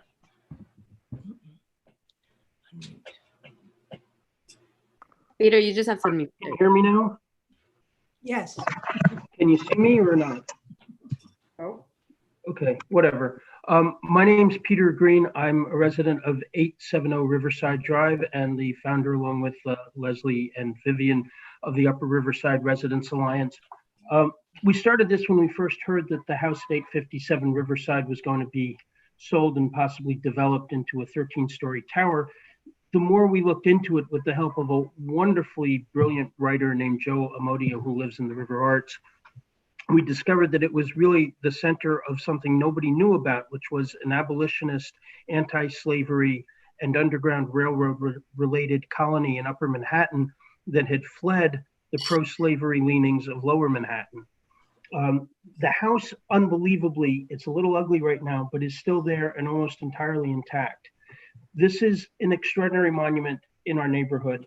It has to be saved. There are very, very few monuments in this area to the most important civil rights struggle in US history, one that, as we all know, is still ongoing. We've had tremendous support from your Land Use and Zoning Committee, and I would say tremendous nonpartisan support in the sense that they asked really smart questions, forced us to come up with really smart answers, and we're extremely open-minded in this whole thing. Now we face a problem where the developer who owns the place is now trying to sell the project for about $4.5 million, still as a development property. There are a number of zoning issues and landmark issues, and we really need the community board to support this resolution and to stay on top of this quickly so that the house doesn't become empty and more derelict, or it doesn't get bulldozed, or it doesn't fall apart, and so that this can become a real, genuine monument to the most important civil rights struggle in American history. Thank you, Peter, and for your patience. All right, next up is Eileen King.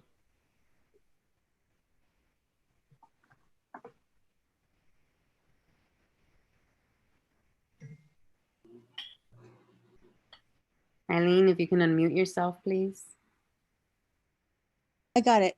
Thank you. My name is Eileen King. I am a resident at 11 Fort George Hill, and I'm also board president of our Michelama Co-op. I'm grateful for this opportunity to speak in support of the recommendation on expanding the speed cameras to mitigate speed racing. Fort George Hill is the favorite and the busiest racing strip for cars, for motorbikes, and for motorcycles. It's very desirable. It's a long stretch. Motorcycles and motorbikes can zigzag through the biking lanes, and they can speed up to the top of the hill and even go through the lights at the top. They also give them entree all the way down St. Nicholas Avenue. They spin around and then they come down, they circle around back through Amsterdam and onto Fort George Avenue and down Fairview. So we are a key part of the racing and drag racing that goes on in our particular corner of Inwood. I'm asking that, I'm saying we fully support the camera, because this camera is really the only way we have to address this speed racing, and to ask that when considerations are given for positioning of the camera, that Fort George Hill is given a priority. I thank the community board for their attention in this very, very important matter. Thank you. All right, thank you, Eileen. Next up, we have Rosalie Paulino. How many more we have? Okay. Technically one more, if I can find our contact tracer person. Thank you.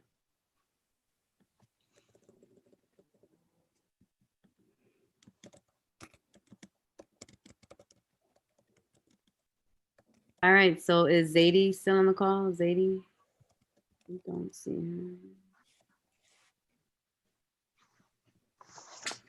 her. All right, neither one of them are on the call, so we will move to, and I'm sorry, I'm escaping her name because I'm not looking at my phone right now.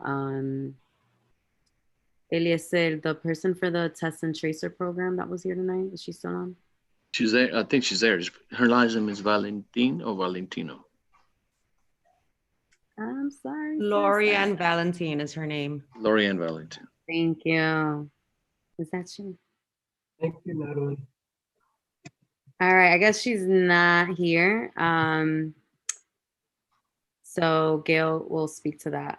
All right, so that concludes the public session. Okay, good. So moving along, it is 8:30, so our goal is to be out of here within the next hour. Our goal. Our elected officials, I know that Al Taylor is here. Do we have anyone else besides Al Taylor or the reps? I know Mariel is here. Anyone else? Yeah, Jackson's also here. Kiana is here. And Wendy, of course. And Laurie. Okay, so Mr. Taylor? Hey, good evening, everyone. We're timing them as well? Yes, we are. 3 minutes. 3 minutes? But I'll be brief. First, I hope everyone is doing well. There's an increase. My staff and various other elected officials, we've been out doing PPEs in the Washington Heights area. And tomorrow, if you happen to be free, at 2 o'clock, we'll meet in front of the theater at 175th and Broadway to Palace Theater. And we're going to go all the way to Dyckman distributing PPEs because it's really hot here in the district. There are a couple of different things that are going on, but I want to wish everyone a happy Thanksgiving. Stay safe, stay in small groups as much as you possibly can, stay masked up. And thank you all for tonight and all the work that you're doing at CB12. Thank you all. I was waiting for a lot more. Only had 3 minutes. Yeah, I could have much more than that. But I think I reached out to Wendy on the RSD street redesign. Are you aware of that? Which street? Riverside Drive. Yes, the inner? Yes. Yeah, we had some conversations about that a little more than a month ago. Was it that? A month and a half ago. And there was a conversation but my understanding is that's a non-issue now, unless there's something new. We're talking about the one-way traffic? Yeah, the new redesign where people are now veering in and there's not enough space for people to go in. No. I'm not sure. I might be missing something there. I will follow up with you though. Okay. Thank you. All right. Thank you. Catherine, the next. Yeah, so I'll go in the order that I had it written. So Yeah. from Jackson's office, it's Joanna. So let me just unmute. There you go. You can unmute now. Hi, everyone. Can you hear me? Yes. Great. Hi. So I'm trying to stay within 3 minutes. Recently, the governor signed S3320 into law. And what that means is that for 7A buildings, the law now says court order repairs must be within 60 days of those orders. So there'll be no more fooling around and delaying those repairs for our tenants. I mentioned last month our Ryan Health flu vaccine drives. We've been collaborating with them. It's been very successful. We've had record numbers of vaccines in Inwood, the plaza at 175th Street, and outside of Cloth at 59th Street today. Turkey distribution, we've been, just like all the other electeds, really trying to address the food insecurity with turkey distribution in our district. So far, we've distributed 120 turkeys and vouchers in CB12, including Dyckman Houses, Fort Washington Rehab, Holyrood Parent Leaders, and others.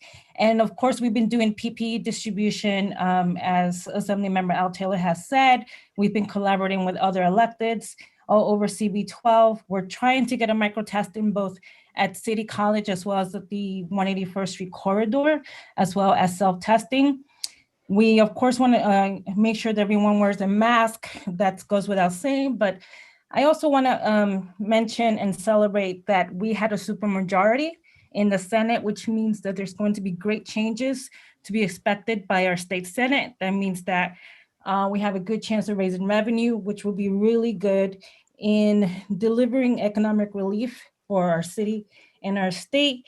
And I really, really am grateful for the moment of silence that CB12 took earlier today to honor the life of the late David Dinkins. Thank you. Sorry, there's a hand. Steve, do you have a question for Joanna? Yeah, Joanna, you didn't say that you've been doing vaccinations with Ryan Health Center. I think you meant to say that you were doing testing. We were giving flu shots. Are you? Oh, you are doing vaccinations. Yeah, Okay, we very are. good. Yeah, mobile. We've been doing the mobile flu shots. Oh, okay, that wasn't clear because you were mostly talking about COVID-19. All right, very All good. right. Thank you for the clarification. All right. All right, next up is Mariel.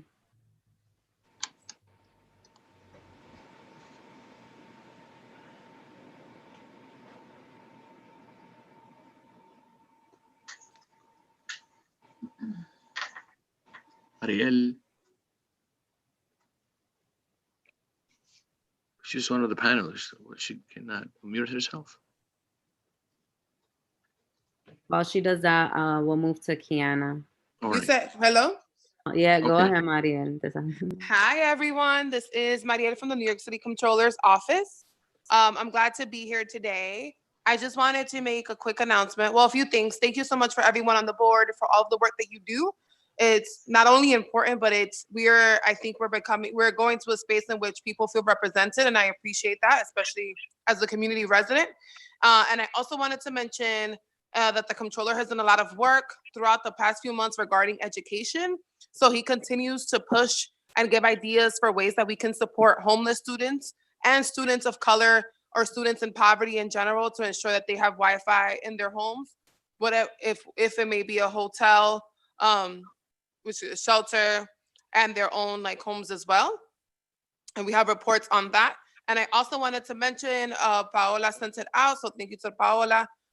We have a survey about work-life balance. So our office wants to see in which ways, if you have some sort of employment, how they're working with you in regards to COVID, and if not, what does that look like, and how does that, hinder some things that you can do or support your family.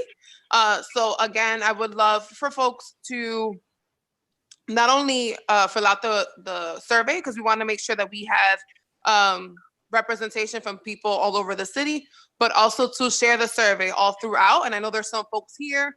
I mean, I would say everyone on the board is dynamic, but I know there's some folks here that may have large email blasts or whatever the case may be. So I would love for you to share the survey and give us any feedback. Not lastly, I also wanted to say, please invite me to your meetings to make sure that I'm as well informed as possible. And then lastly, what I want to say is have a happy Thanksgiving, everyone, and thank you for having me here. Be safe. And if folks want to talk, I'm available as always. So thank you so much. All right. Thank you, Mariel. Next up is Kiana. If somebody can unmute her, please. Hello, can you hear me? Hello? Yeah, you're good. We hear you. Okay. Let me wait for the 3 minutes to start. Okay. Good evening, everybody. This is Kiana Diaz from Councilmember Idanis Rodriguez's office. So this past Saturday, the council member held his annual State of the District, where he gave his annual report to community residents. Due to this pandemic, it was held virtually. This month, the council member has also hosted 2 different town halls regarding the Our City, Our Vote, and that is in support to generate support for the municipal voting bill at the city level, which would allow for, as I've mentioned before, for anybody with a green card or working papers within the city of New York to be able to vote in municipal elections. We have been giving out PPE, we have been giving out turkeys. This is a very crucial time in the community. We're about to head into a dark winter, so we're also trying to collaborate with other institutions in order to be able to provide food to many families, given that food insecurity is something that we see coming soon, especially during the holiday season where nobody should go hungry. The council member is also continuing to advocate for federal funding for the MTA. The MTA, I believe, is $12 billion in debt. And they had just announced that in a few weeks, there will be budget cuts, and it will be everything that they have said that will be coming will be a reality. So, for example, 40% of services on the subway stations is going to be suspended. It's going to be cut. The prices, fare increases will be increasing and such, and some projects might actually have to get put on hold. Again, thank you, Community Board, for everything that you guys do. We're really appreciative, and everybody, please have a happy, healthy, and safe holiday season. All right. Thank you, Kiana. Next up is Lori Tobias Cohen. If someone can unmute her from the Congressman's office.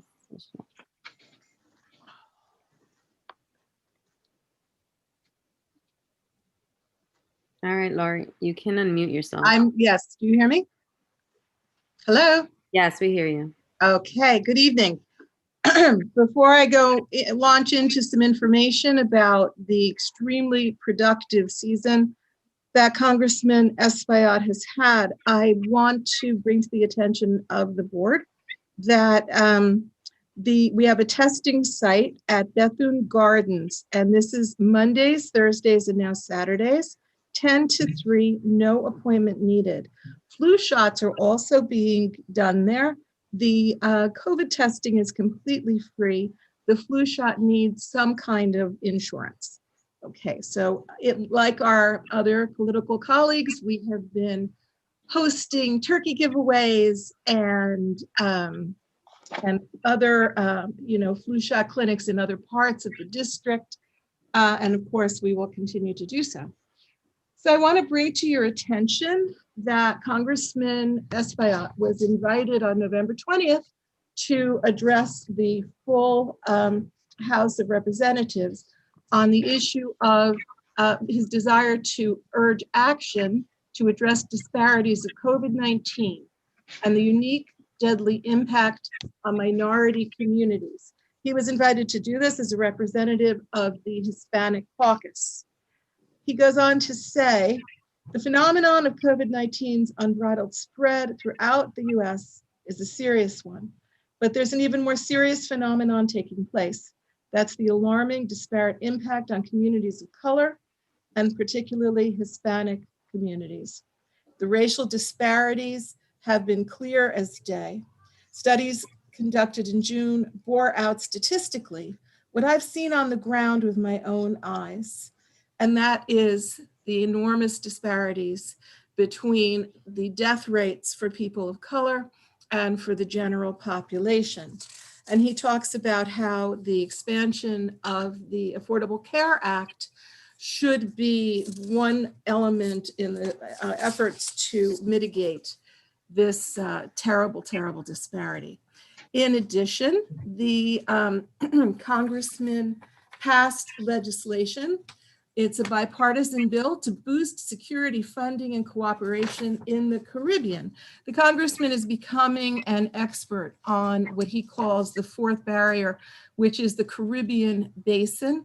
And now there will be $75 million per year from 2021 through 2025 to reduce things that bedevil us here in the United States: drug trafficking, the desire for our Caribbean neighbors to have independent justice sectors, work to increase citizen security, build resilience to national disasters, and Thank you. improve strategies. Thank you, Lori. All right, thank you. Next up is Mark, and we'll be wrapping up with Gail after him. Go ahead. All right, thanks. Oh, thank you so much, and good evening to everyone in CB12. I just wanted to speak a bit about our designation as a yellow zone, how that happened, what it means, and what's next for us. I think there's been some confusion about exactly why these particular 3 zip codes were included in the zone. You all know it's 10031, which is in CB9, but also 32 and 33, but not the other 2 zip codes or 3 zip codes in CB12. And I don't think we should overread a lot into that. We're at a moment where there's some conflicting signals in the data, particularly on positivity rates. But no one should let their guard down in the northern part of CB12. There certainly are alarming trends there as well. I think this should serve as a warning to every bit of Uptown, and I hope it has had that effect. As for the practical implications, they take effect tomorrow, I believe, as of tomorrow morning, and they're fairly limited. It will mean a maximum seating at tables and restaurants of 4 people, although those tables can continue to be inside as well as outside.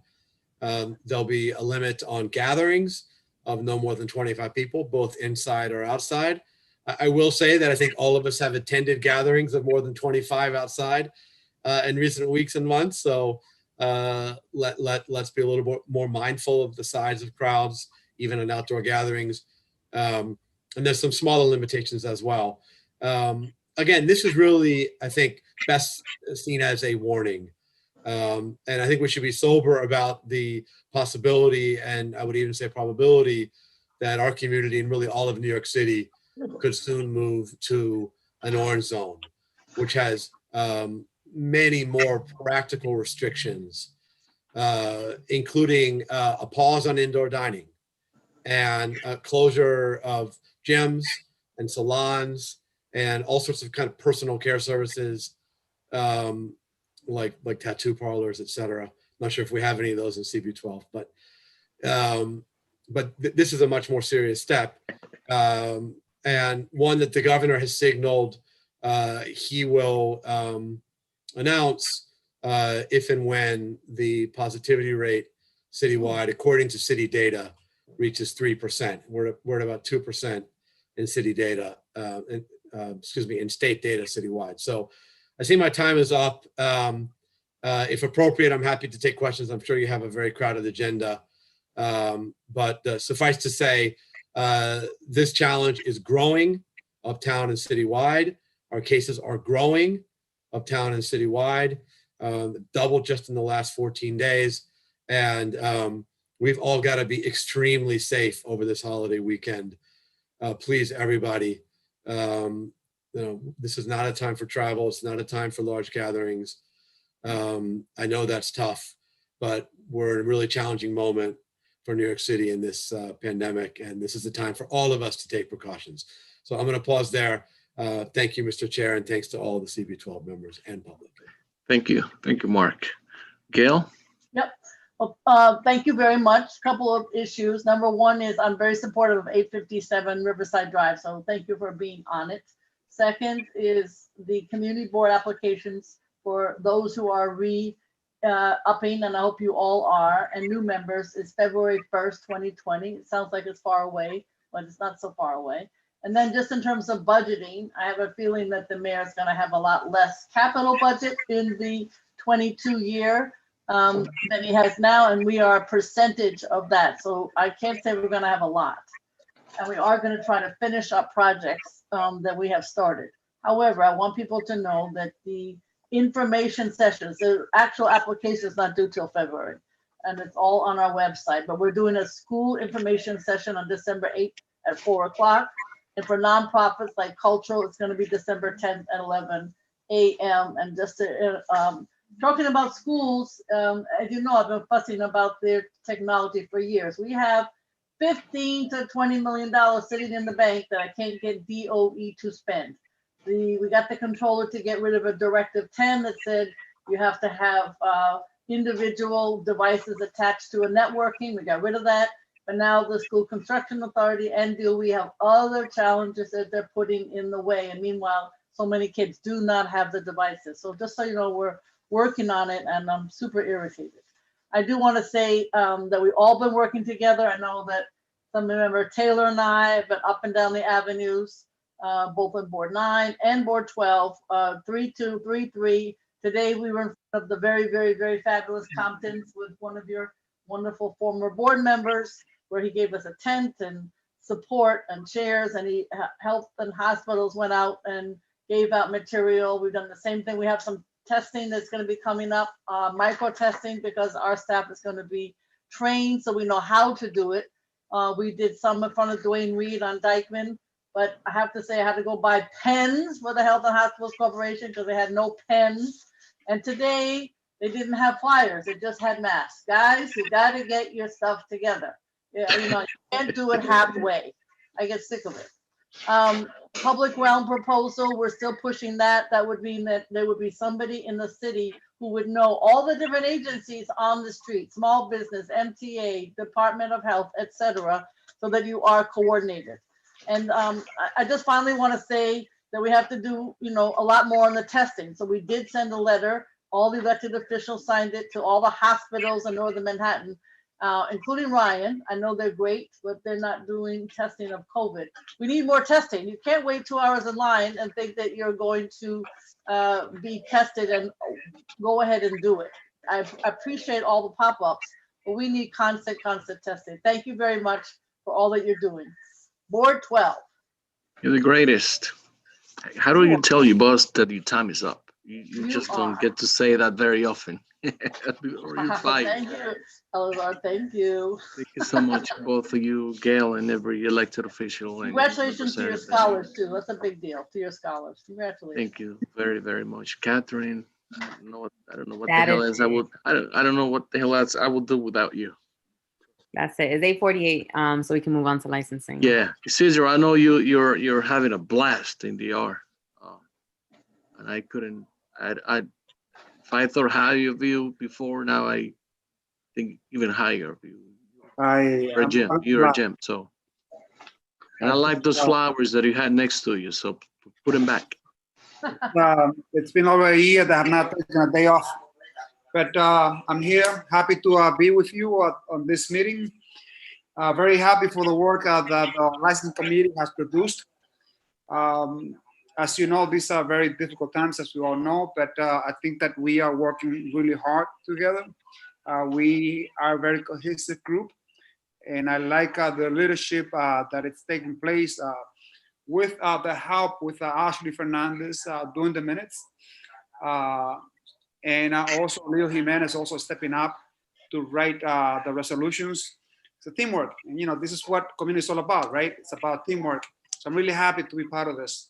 Just quickly, I'll let you know that the 34th precinct was not in attendance at the last meeting because obviously we had our meeting on a Thursday where usually we meet on a Wednesday. So 34th was not present. We proceeded to conduct the meeting with no problems. We had 21 resolutions. 2 of them were rejected because of many health violations. Many board members that were there raised concerns about issues concerning the health department. And that's why you see 2 resolutions that have not been supported by the licensing committee. I just let you know that I would check with Chanel to see if we have documentations for resolution number 15 and 21. They were supposed to bring documentations as far as like providing proof of purchase for Sound Limited. Chanel, if you're on the line, please tell us if that has been the case. There has been documentation for Arthur's Village and for Coco Seafood. Very well, thank you so much. I understand that agenda item number 16 on the agenda has objection to it, but in true, we have no objection. So the agenda item number 16 has an objection to it, but that should be no objection. You're not going to vote on agenda item number 20 because that resolution was withdrawn. So you will not be voting on agenda item number 20 because that was withdrawn. At this point, if there are no questions, if there are some questions, I'd like to open up the floor. Isidro, Yes, Liz. was there something you wanted to tell us about item number 16? So agenda number 16, based on how it's reflected on the agenda, again, it has an objection, but it should be no objection. Thank you. So basically, that's just a typo? Yeah. Yes, thank you. There's 2 hands, OC, followed by Steve. Putting the timer, by the way. Those 2, and we call it a day. Um, I would also like to hear from the newer members too, in case some of them have. Don't be shy. This is the time. okay. Can I ask my question? Yeah, go ahead. Time started. Okay. Isidro, in some of the resolutions, there was an indication that the 34th precinct, although wasn't present, had no objection. So if they were not present, did they send you the no objection or that was a typo? The intention there was that the 34th precinct was not present and that some members of the community expressed either support or have some concerns about some specific establishments. So the idea is that the 34th precinct was not present, but some community members and board members, like Liz and many others, expressed support for a lot of the businesses. And some of them, we have some concerns, and that was also, it's also part of the minutes. So I didn't was the ask about question- other members. My question about the 34th, if the indication was that they were not present at the meeting, how come they had no objection if they weren't there to say, I have no objection, unless they sent you If- something in writing? Technicality. So that is a typo, we would rectify it. They were not present. There are few And they resolutions did with not that. have an opinion on the matter. All right, next up is Thank you. Steve, followed by Mariela. Thank you. Am I on? Hello? Yeah. Isidro, I'm just curious, in the 2 items about the the Indian Road Cafe refers to Jason Minter as being the owner. I was under the impression that he was no longer involved with that restaurant. Is he still the owner? No. I'm sorry, Steve, I couldn't hear you that well. Can you please repeat? The 2 items regarding the Indian Road Cafe refer to Jason Minter as the owner. And I was under the impression that that he sold out to somebody else, or that he's no longer involved with the restaurant. Is he in fact still the owner?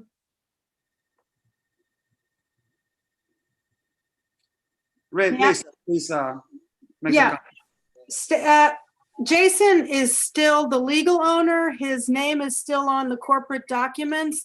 He's still invested in the place, but he's stepped back. And the other guy, Tom Bosco, is the one who's actually running the place, but Jason's name is still on the documents and he's still associated with it. And he was the person who showed up at the licensing committee meeting along with Tom Bosco. Oh, that's interesting. Okay, very good. Thank you, Leo. Thank you, Ashley. All right, Mariela. That'll be the last question before we move on. About Mama Taco. The resolution said that there were some community members that had concerns about potential noise. And so I had two questions. One is how many community members voiced this concern, and were there specifics about what type of noise, or this is a new business that has just come in. So I was just wondering what the topic exactly was of their noise. Correct. Can you please tell me the number? It's resolution number 15. Very well. So there were some complaints about 311 noise complaints. This is within the purview 34th precinct, but we don't have some numbers from the precinct, which they will usually provide us with. So those points were raised by some committee members and also residents. Can I jump in, Isidro? Yes, please. Mariela, I think it was mostly out of concern, in anticipation, because they are new. It is a new establishment, so we just wanted to make it clear to them that this is a very residential neighborhood. We expect a family-oriented establishment, and I believe we curbed the hours so that they wouldn't be open too late into the night, considering issues that other establishments that have been there previously have had with the community. So it was more of a dialogue and a conversation around encouraging them to be as cognizant as possible about the noise concerns that residential neighborhood has had in the past. Okay, I mean, before it was Carrot Top Bakery, so I don't think that it was the previous. It's not the place that is Carrot Top? No, it's next door. There used to be a restaurant there. Okay. It was another Mexican restaurant. Guacamole. All right, Yeah. Isidro? That's it for me. That's it for you? All right, so no more questions on the floor? Nope. I have a Next up. question, if you don't mind. Yeah, Maria, yeah, I have you slated for your Yeah, announcement. okay, no, but this is regarding the noise. When they are talking about the noise, is inside the establishment or the people complaining outside the establishment? I think we have to be fair about the businesses that they're trying to maintain, but now since there is no businesses inside, are they concerned about the businesses outside? Most of the complaints have come from the surrounding area. What kind of, I mean, what type of, noise are we talking about? Is people talking loud? Do they have music and things like that? It's all about music, and also the mountain bikes, which have been a real pain in the community for many months. So it's mostly about those type of noises. Yeah, but how does that relate to the businesses, the noise by motorcycles and things like that? So I just don't get it. Because if it's around the businesses, unfortunately, these businesses, they get tagged for this type of complaints. It's unfair. Okay, thank you. Wayne, your resolution on the evaluation of the Landmark Preservation Commission for 857 RSD. Okay, so I take it the executive committee stuff was already done by Jim, right? Yeah. Okay, so thank you, Eleazar. As a couple of people during public session mentioned, and the Land Use Committee has discussed 857 Riverside since the September meeting. And initially, it was focused on whether the proposed 13-story building complied with zoning. And there are a number of open questions, and there still are a number of open questions. But as the local residents researched the building further, they uncovered, its history of being built and owned by, an ardent abolitionist, and the subsequent owner, a judge, was also an ardent abolitionist, both of whom, were key figures in, Washington Heights, back in the mid-19th century.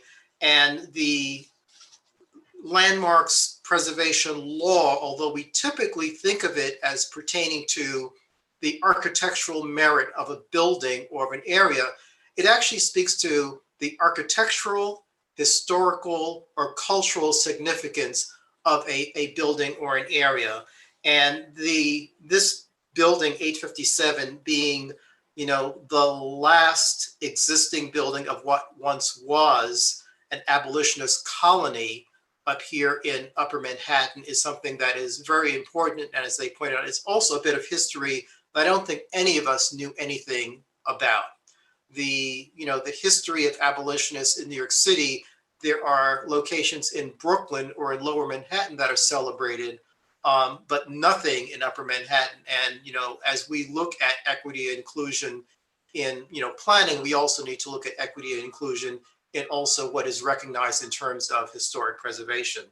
And I think the comments that were made in terms of its connection to, one of this country's, single most important civil rights, issues is important. And so the Land Use Committee unanimously supported the request for evaluation that was submitted to the Landmarks Preservation Commission to designate this building as an individual landmark. But as you read through the resolve, you will also note that in the past decade, Community Board 12 has passed a number of resolutions pertaining to historic preservation, one of which actually would have covered this area. And so we support this request, but also we urge LPC to engage and to be more supportive of designation in Upper Manhattan.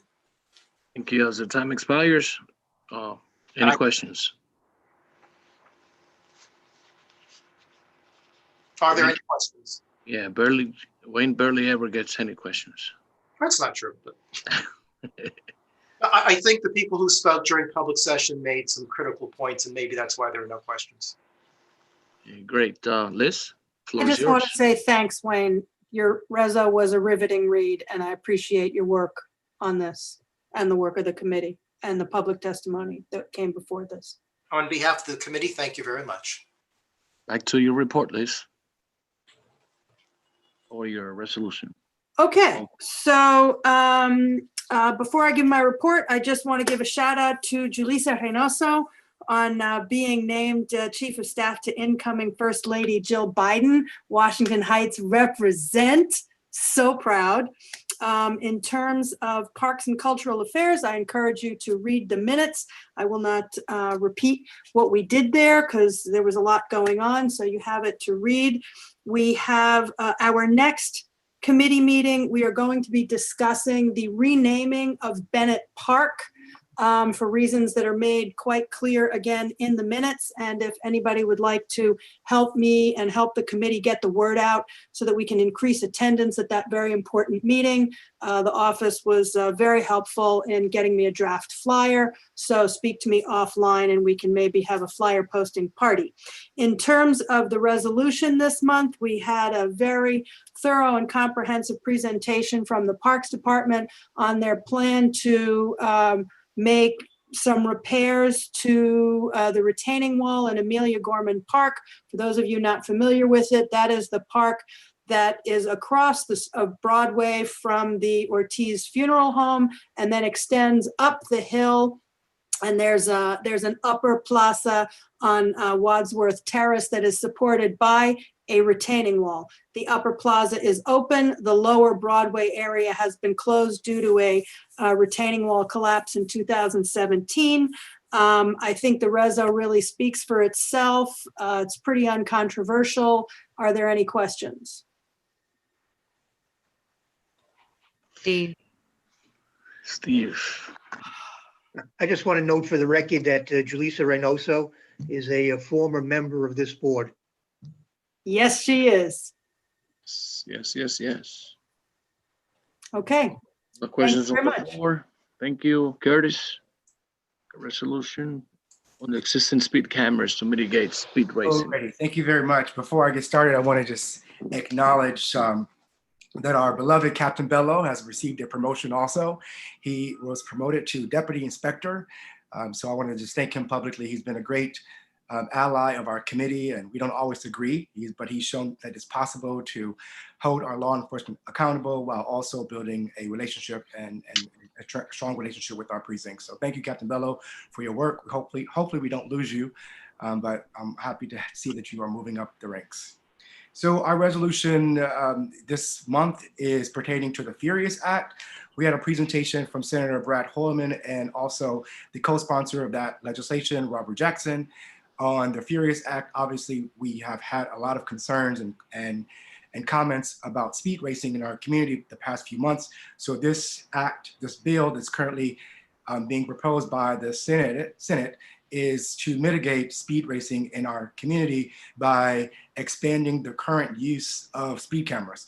It does not mean that there's going to be additional speed cameras. It only allows for the use of the existing speed cameras that are currently located in our school zones. So they will be able to utilize the speed cameras outside the hours of normal operation. Currently, speed cameras are allowed between the hours of 10 a.m.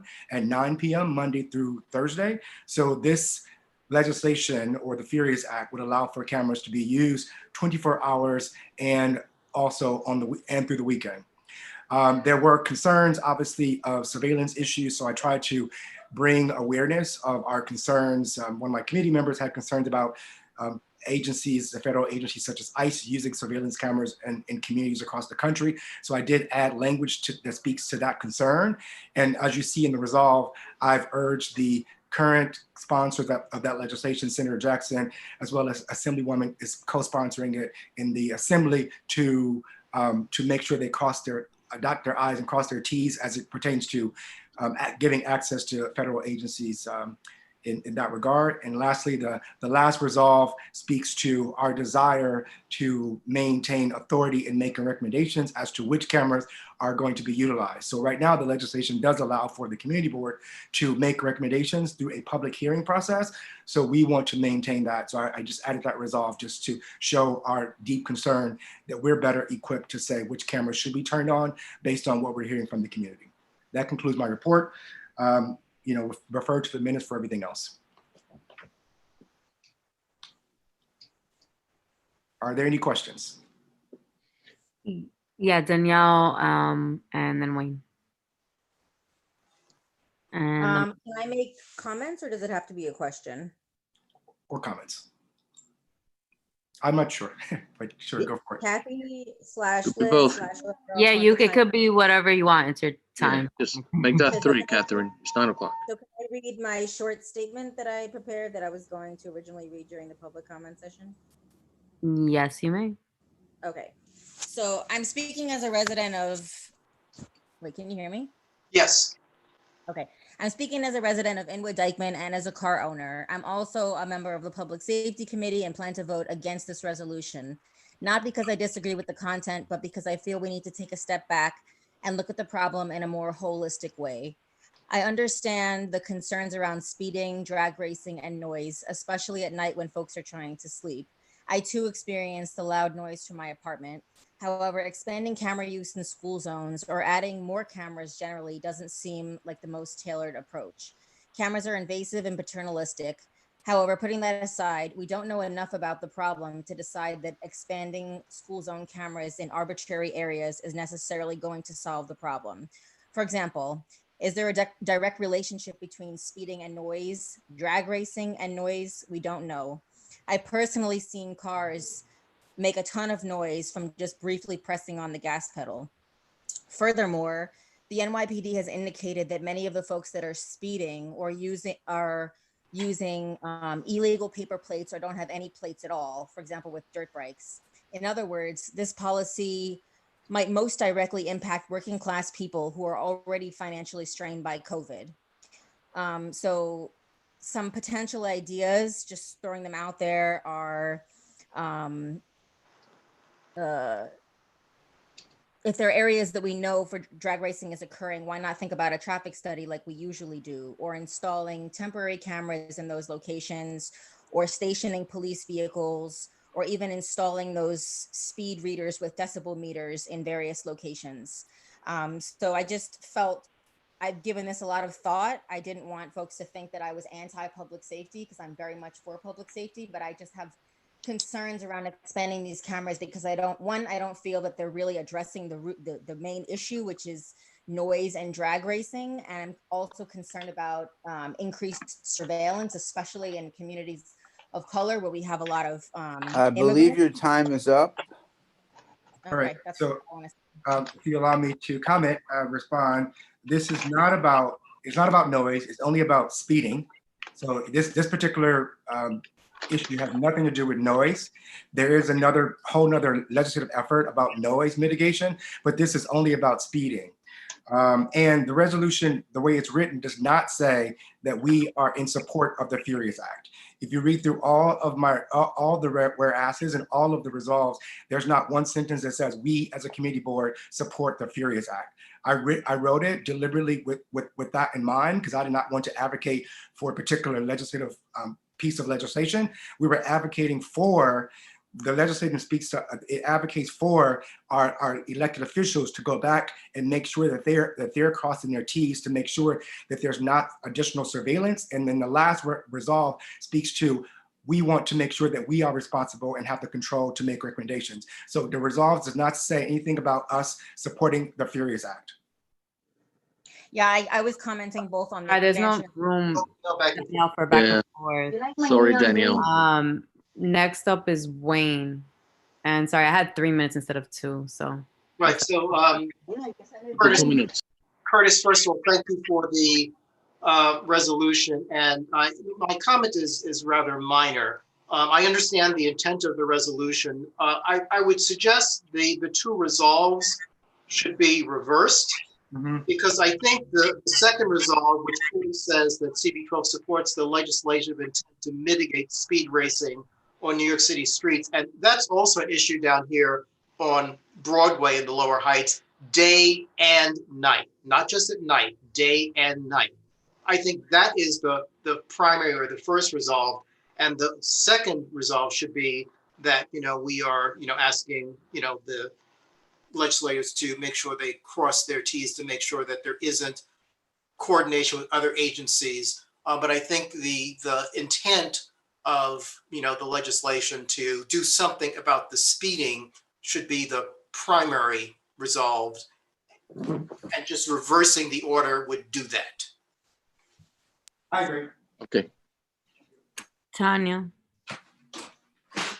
Yes, hi. I very quickly, I just want to, acknowledge that, we really need to address, the speeding issue. I've listened to people who told me they're almost been run over, people who are hard of hearing impaired, because they can't, by these speeding cars. So it is a safety issue. And I think that in addition to having, as far as your resolution itself, I think it's as far as having the community board have a input, I think it's going to be very crucial. I think it's important that this addresses that we also are going to base our decisions on data as well. Not emotion or anything like that, but on data in terms of where the problems actually are in the area and where these cameras might be needed or something like that, as opposed to just outright we're against it for whatever reason. I think there's some zones that are more impacted than others, and I think that it will be important if we are going to have input that we are looking at the data in terms of where these problems are occurring, so that we can make informed decisions about this. Because I think you're in target by supporting the input from the community board, which sometimes doesn't even happen. So those are just my comments. I mean, I don't know if you want to do anything with that or not, but I do feel that we just need to make sure that we also are we're going to approach this from the data. And just to clarify, one of the reasons I didn't say we were standing in support of the legislation is because the legislation has not gone through the process at the Senate level. So there's still room for, I look at this resolution as us providing additional input to the legislators on how they could, as I mentioned earlier, cross their T's and dot their I's. And that could include a study, Danielle. We can also include that sort of language as an amendment for them to do additional research, but it's not necessarily saying we blanketly support the Furious Act itself. Is more so about the intention and the things that need to happen in order to mitigate the issue long term. Thank you, Curtis, for being so open to all the ideas. All right, we'd like to move along. Oh no, I have my hand. I have a question. Oh, yeah, go ahead, because I didn't see you. Yeah, so my thing is on this on the short-sightedness of legislation when it comes to the disproportionate impacts it has on communities of color, right? We have a certain affluent sector of the community pushing and talking about drag races. We have police departments talking about how a lot of these people who drag race are not even from the community and are using fake plates, and how these cameras won't necessarily it's gonna serve as a facade, like, hey, let's present a fake fix that might actually further impact the community by the ramifications that are going to stem from it. I think it's really important, Curtis, and I think as I read your a resolution as a actual you're just submitting some ideas, not necessarily like endorsing it or in agreement with the legislation, but submitting some ideas. I think what Danielle stated is extremely important to add a friendly amendment. So I'm gonna ask for a friendly amendment to be added into the resolution where we state very explicitly the steps that should be taken prior to even considering the expansion of these speed cameras, right? Because we understand that how society works and how it always disproportionately impacts us. But just because a certain sector of affluent individuals within our community are pushing this agenda doesn't mean that politicians have to bend over and do that, because we know it's going to impact us disproportionately, right? And by us, I mean the people who live on the east side of Broadway. So I think it's very important to take into account that yes, we understand that this issue is happening, but there should be studies, there should be other alternatives put in place prior to being able to justify 24-hour surveillance in our community. Thank you. So are you offering an amendment? And if so, what are you? All right, cool. I'll have it over to you. It's just a friendly amendment stating the need to prior studies before taking actions that would entail 24-hour surveillance. Okay. You accept them? Please don't use the word affluent. I could use whatever terminology I choose. But we okay, but I take exception to that. No back and forth. Curtis, do you accept it? You accept the friendly amendment? I need to see the language first before I see. All right. So offline, Domingo, just shoot him a quick text before we go to the roll call and pass the resolution. He can have it, and then we can chat about it. Cool. Okay, how are we going to vote on it if we don't know the language? The same way that we've done it in the past, when Ariel and Steve worked it out behind closed doors, and they brought it back. The same concept. Oh, okay. Now, okay, I got you. Right. Sorry. Yeah, now, of course. Thank you. Okay, sorry. Moving along. I actually have a point of information, or I have a question. In regards to, I want a little bit of the background as to why it's specific to school zones. I'm just thinking about areas of our district where there may not be schools in proximity, but where I certainly would not want people coming to harm because there's illegal racing happening. Those people are also in peril if that's the case. So what's the ideology behind specifically school zones? Because currently these speed cameras are only located in particular locations, and they're not adding any additional speed cameras. The speed cameras that they're going to be using are the ones that exist already, and the ones that exist are those that are in a certain rate. I think it's a quarter of a mile from a school. So wouldn't this in effect make it incentivize more racing in those areas that may not be school zones? And how can we address that? Well, that can be addressed by adding cameras to those other locations that don't have cameras currently, which would be, advocating for more cameras than what we have already. Okay. All right. Thank you. Now we have a joint resolution from both the Youth Committee and the Housing Committee, Ariel Miranda and Faith Florimon. Whoever's going to present it, or the both of you or one of you, please. Hi everyone, how are you doing? Yeah. Yes. Hi everyone. Go ahead. I'd rather you to do the presentation. I spoke enough at the executive committee. And good evening, everyone. Before anything else, so go ahead, Ariel. So, and let me know when you want me to present the slide for the rest as well. Yeah. Thank you so much. So to briefly go over, this past month we had a joint town hall event between both the Housing and Human Services Committee, in addition to the Youth and Education Committee. We had introduced 5 panelists: Beth Hoffmeister from the Legal Aid Society, Blanca Abatino from a previous retired principal from District 6 of New York City Public Schools, Daniel Farrell from the Help USA organization, Randy Scott, one of the deputy commissioners from the Department of Youth and Community Renewal, in addition to Sharon Kim from our Uptown Hub Division of Community and Population Health at the New York Presbyterian. During this town hall, we had, I would say, just a very fruitful conversation about what has been happening. I opened up with a statement that brought together a number of statistics that have been collected from various organizations, particularly that of the Coalition for the Homeless.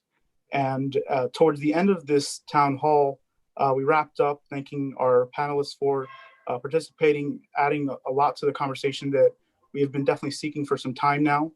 And I actually had brought forward what was essentially a draft resolution that brought together many of the topics that were essentially discussed during that conversation, as well as in previous years, about what has been affecting a lot of the population that are homeless throughout New York City. And with that, I'd just like to try and put this up for everyone to see on Zoom, if it's possible.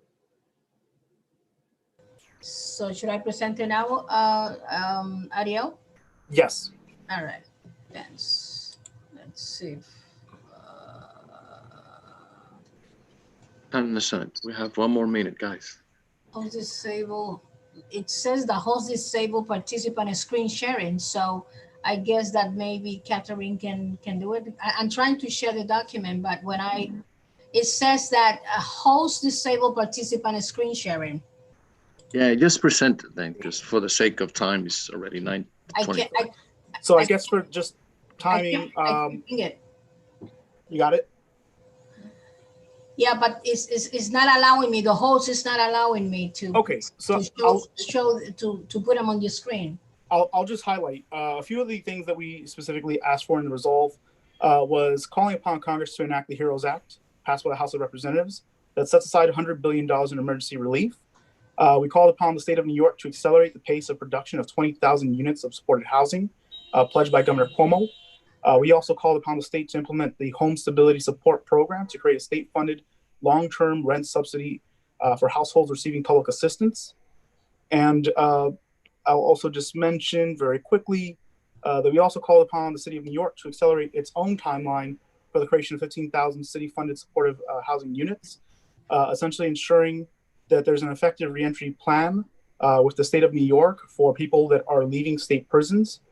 In addition, also setting aside an allocation of what's roughly 75% of tenant-based Section 8 vouchers to be made available for each year to homeless households so they can exit shelter.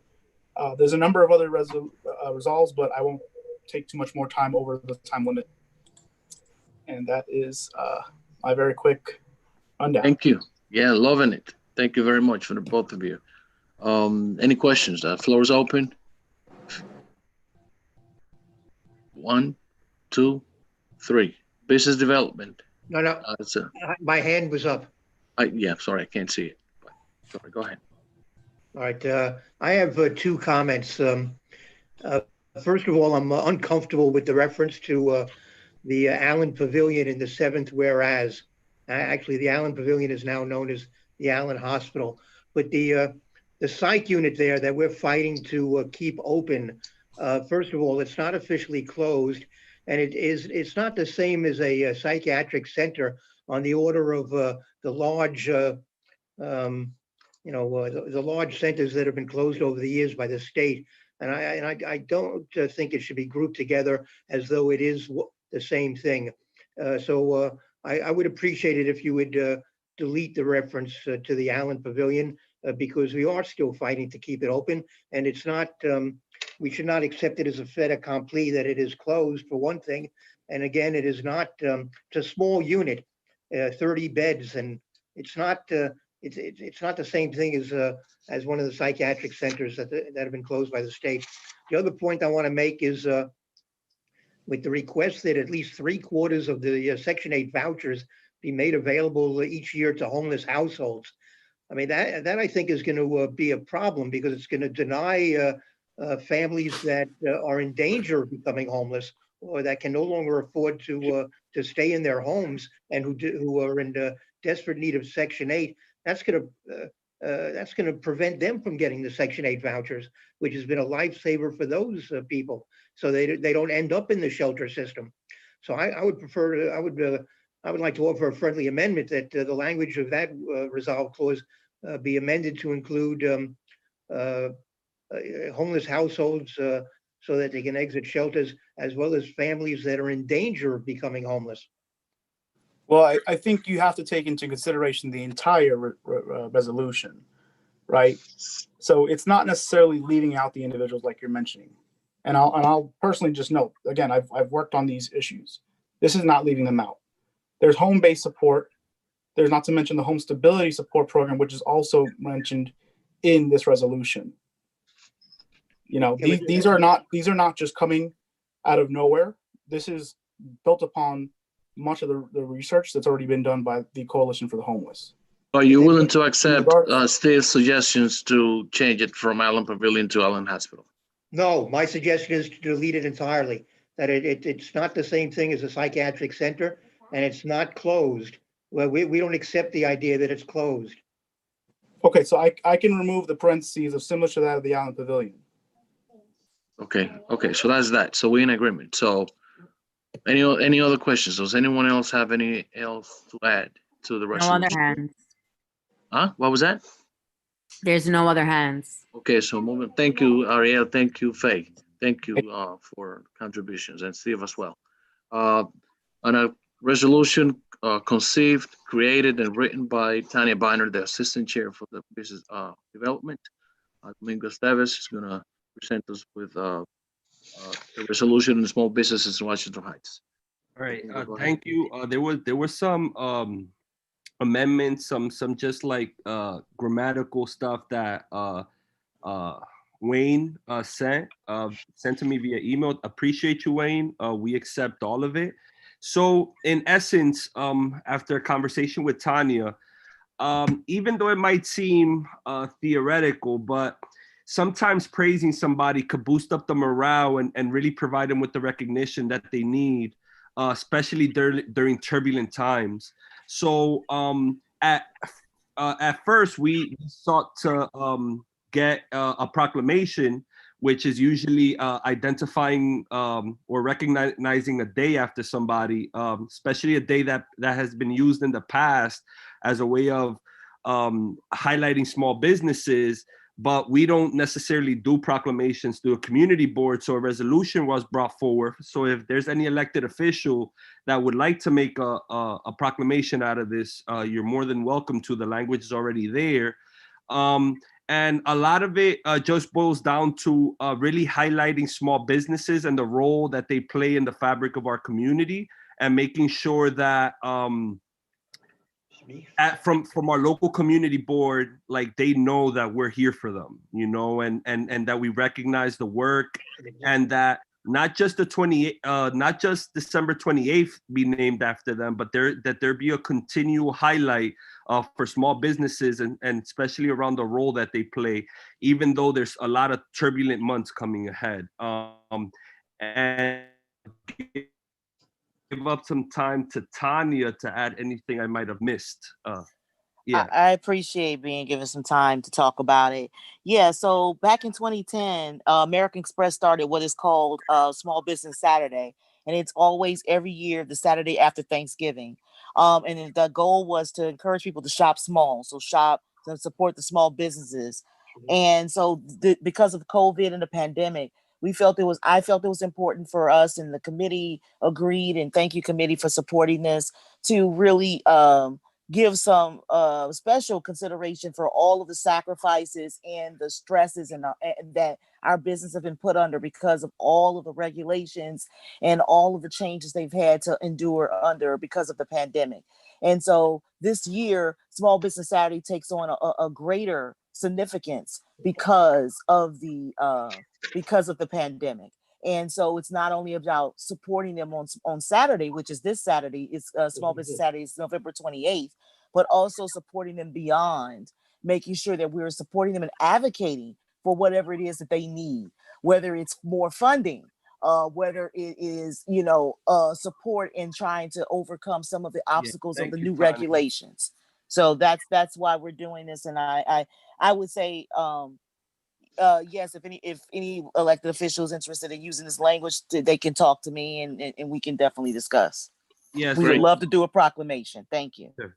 So I think it's important now, moving forward, sometimes we get caught up in the rhetorical, right? So moving forward, one thing that we aim as a committee is to make sure that we bring all the key stakeholders together. So prior to engaging small businesses in the future, we're going to engage the people that deal with small businesses as a way of doing a joint effort to be able to expand the outreach that we have, being that it's limited from the community board. Eleazar? Yeah, I'm sorry. I can you please give me 2 seconds? I want to acknowledge the organizations that partnered with us on this, that support this. I just want to name them. Community League of the Heights, Cloth supported this, as well as the Washington Heights Business Improvement District. Thank you, Cedro. The Inwood Merchant Association and the Washington Heights and Inwood Development Corporation. They all were very enthusiastic in supporting this and recognizing, as Domingo said, the importance of the people who work with our businesses in supporting this resolution as well as future work. Thank you. So thank you for giving me that time. All right. Anytime. It's 9:30. So we're about to have roll call and vote on these resolutions. Maria Luna has an announcement to make. I think there's a question. It's 9:30. Maria, your announcement, please. Yes. It's going to be brief, because Curtis already announced that the Captain Bello from the 3-3 was promoted today to deputy inspector. He's one of the youngest deputy inspector, and also he was born in the Dominican Republic, and he was raised right here on 162nd Street and Amsterdam Avenue. Very proud. Julissa also was a member of our community board, but she was, prior to being the chief of staff for Jill Biden, she was also the ambassador to Uruguay. So I'm very proud to that, but more proud that through Mark Levine effort, and also through Johanna Garcia and from Robert Jackson's office, we distributed 28 turkeys yesterday from 4 o'clock in the afternoon to about like almost midnight, and 5 per meal. Now, Dominicans are now celebrating Thanksgiving eating pork, which I think is no. Let's wait for the Christmas season for that. So thank you so much, Mark Levine. Robert Jackson and Johanna Garcia for helping me to identify the very needy people in our community, not just the ones that are staying online just to pick up whatever it is that they are offered. These are people who really need the food. So I'm very proud that they helped me out with this effort. Thank you so much, and happy Thanksgiving to all of you. Maria, I don't know how you do it, but God bless you. We're gonna do the roll call now so we can vote. And then we're gonna have Debbie you still around, Debbie?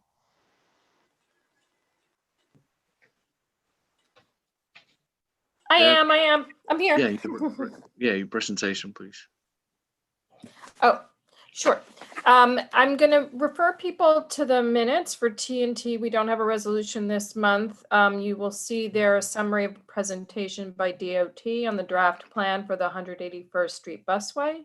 You will also see minutes related to MTA's presentation on the closure of the 181st Street 1 train station on December 5th for elevator replacement. And again, that's a full station closure. The good news is that 191st Street 1 train opened today, 2 months ahead of schedule. And that allows for, besides new elevators that sort of open on both sides in the way that they did in 168th Street. And last, just to provide a little context on what Wayne raised earlier in the meeting, and Bruce Robertson, if he had been able to attend, had been very helpful in taking the lead on responding to, was that this board passed a resolution earlier this year about safety measures around 157th and Riverside Drive, or Riverside Drive, in the section between when you come off the highway and heading towards Broadway. And there was a series of pedestrian safety changes, and one of those things was actually a concrete median, which is basically on Riverside Drive, close to 157th Street, in front of or across from the entrance to, for example, 800 Riverside Drive. And it became clear to everybody around there from when they first put the markings in place and then started to construct this median, that the traffic calming, which was the intent, meant, and the parking would mean that if anybody double parked in front of, let's say, 800 Riverside Drive, to drop off, to load, to unload, etc., all traffic would stop. And there really wasn't sufficient room when you were going, I guess, roughly eastbound, to allow traffic to flow. And everybody is very concerned that, you know, that's going to be a regular issue, obviously, because quite often people need to unload and load. As I said, the idea now is to see is to put in a new no standing zone, meaning pulling the parking, a few parking spots in front of the entry to the buildings, and see if we can mitigate any sort of risks associated with the way it's set up now. So that's the first step to try to address these concerns. And that's it for me. Thank you. Thank you so much. Mary Anderson is the star of the moment. Your report. So I'm going to, as far as our last meeting goes, refer everybody to the minutes, because the much more exciting news was the press conference that we held last Friday in the plaza on 175th Street, the Plaza de las Americas, and had a good turnout of public officials, the electeds, community board representatives, and people from the community to talk about and present our resolution to prioritize aging and the seniors and people with disabilities to have access to businesses in the area, because we've noticed that there are still long lines in certain places, And sometimes it's only a couple of times a month, and sometimes it's more frequent. But you know, the seniors and people with disabilities really should not have to stand out in a line for an hour and a half waiting to get into something like a bank to be able to take care of business, or get into a pharmacy to take care of their needs, or into a supermarket to get needed food. And that went over really well. Ydanis Rodriguez is talking about putting a bill together so that that can be more widespread. And as Eleazar said at the beginning of the meeting, other community boards are interested in following suit. So I think we're, you know, off and running with this, and really excited. And I want to really thank my committee members for being a part of this and supporting me in my efforts to do something about this problem. So I'm really excited about that. Our next meeting is going to be in January, and Carmen De La Rosa will be presenting 2 bills that she has sponsored and that pertain to seniors. So those will be that'll be an interesting presentation. So I'm hoping that more people will be able to be on board for that meeting. Thank you. Thank you, Mary. Steve Simon? Her press conference was international. She also had people from the Dominican consulate there as well. Oh, good point. Steve Simon? Did we get any press coverage out of the press conference? Yes, lots of press coverage. Channel 1, Channel 11, Univision. And Channel 1 aired it not only on Friday, but on Saturday as well, because that's when I caught Channel 1. I caught Channel 11 on Friday. Mary, it sounds like Steve and lots of my friends saw it. In fact, I went to church on Sunday, and the deacon at church said, "Can I have your autograph, please?" So he was visiting actually the priest in the parish rectory, and they were watching Channel 1, and all of a sudden they said, "Oh, look, it's Mary." So that was kind of fun. So yeah. Steve? Yeah, did the Green Market people send a representative?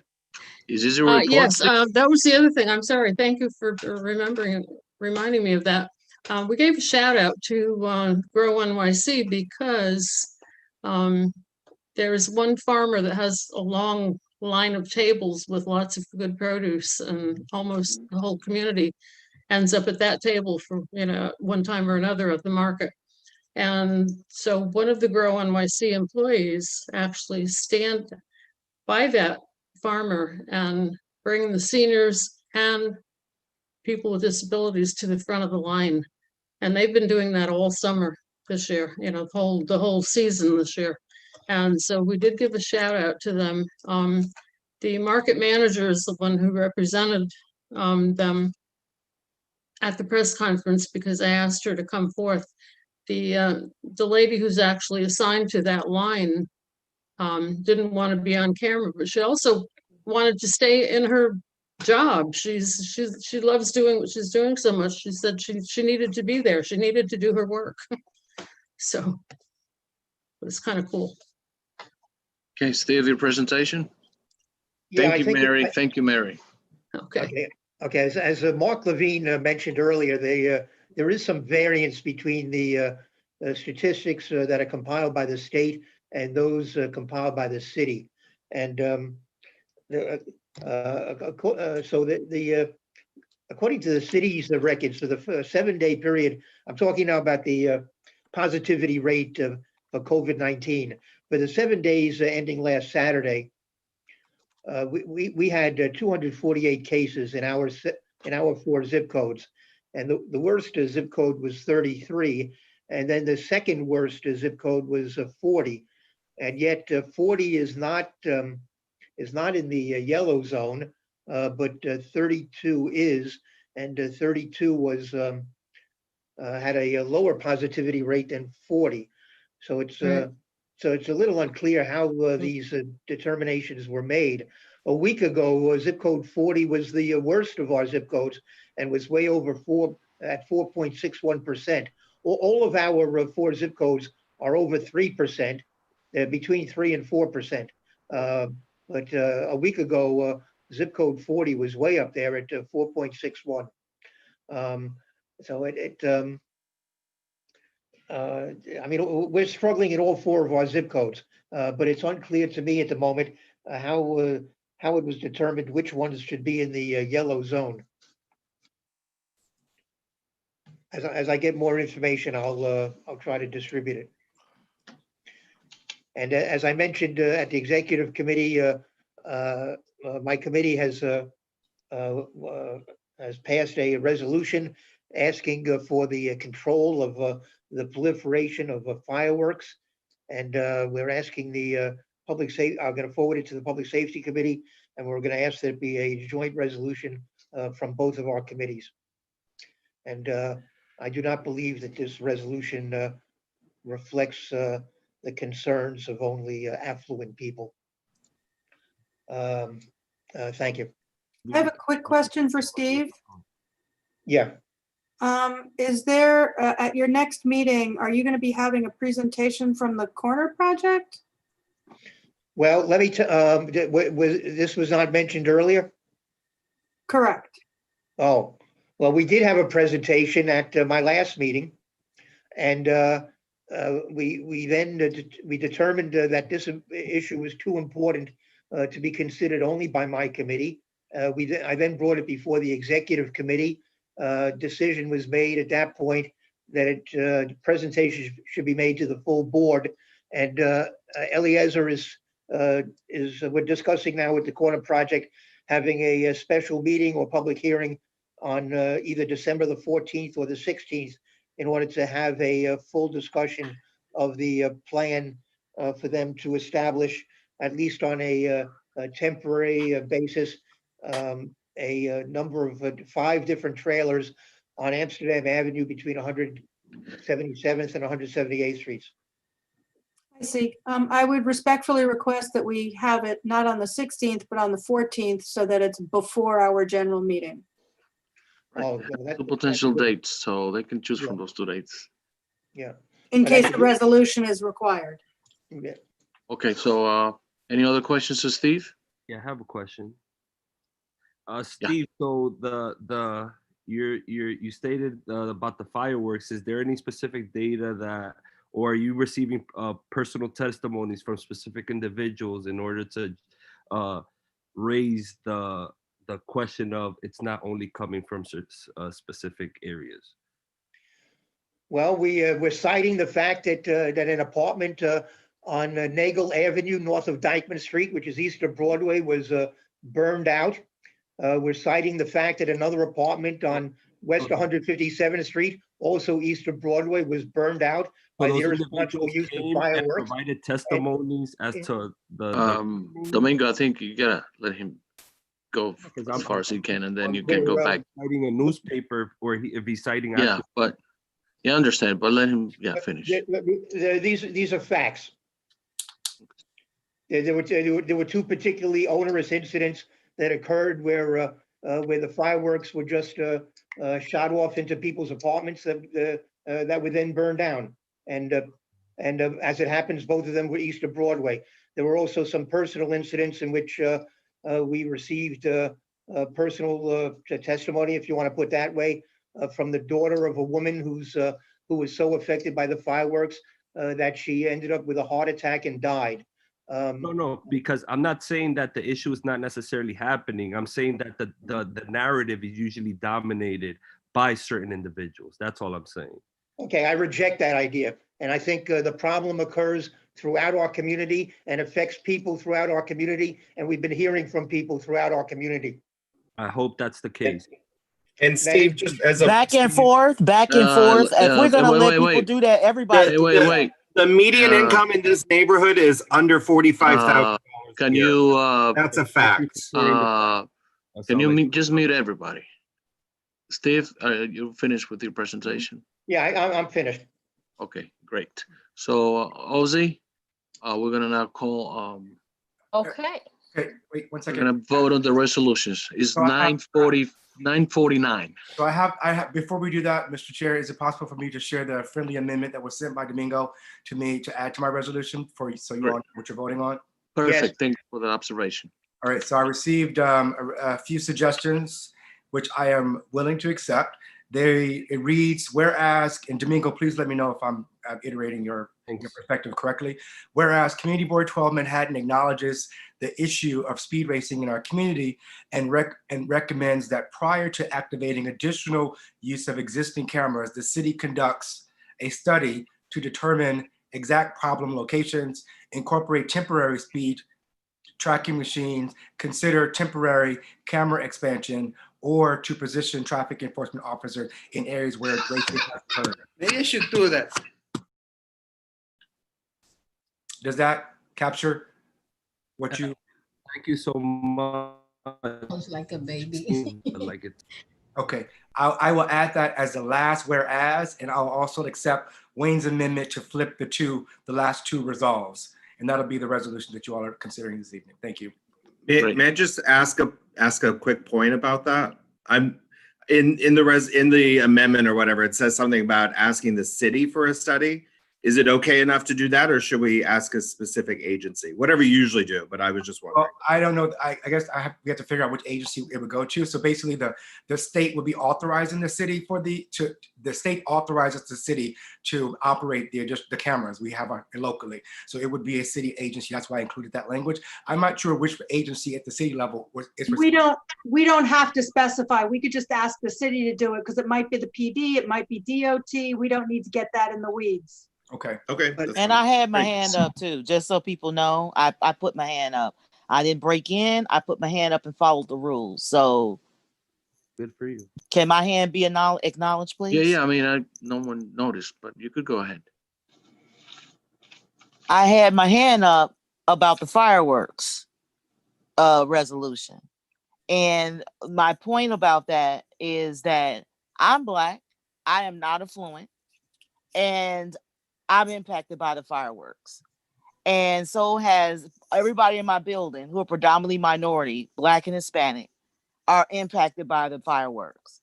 I just don't want us to get into the them and us versus them division. This is at the end of the day, it is a public health issue that needs to, and it's illegal. Some of this stuff is going on. The fireworks are illegal. So we're dealing with a public health issue that's impacting people. As Steve said, someone died. An elderly person who happened to be Hispanic died.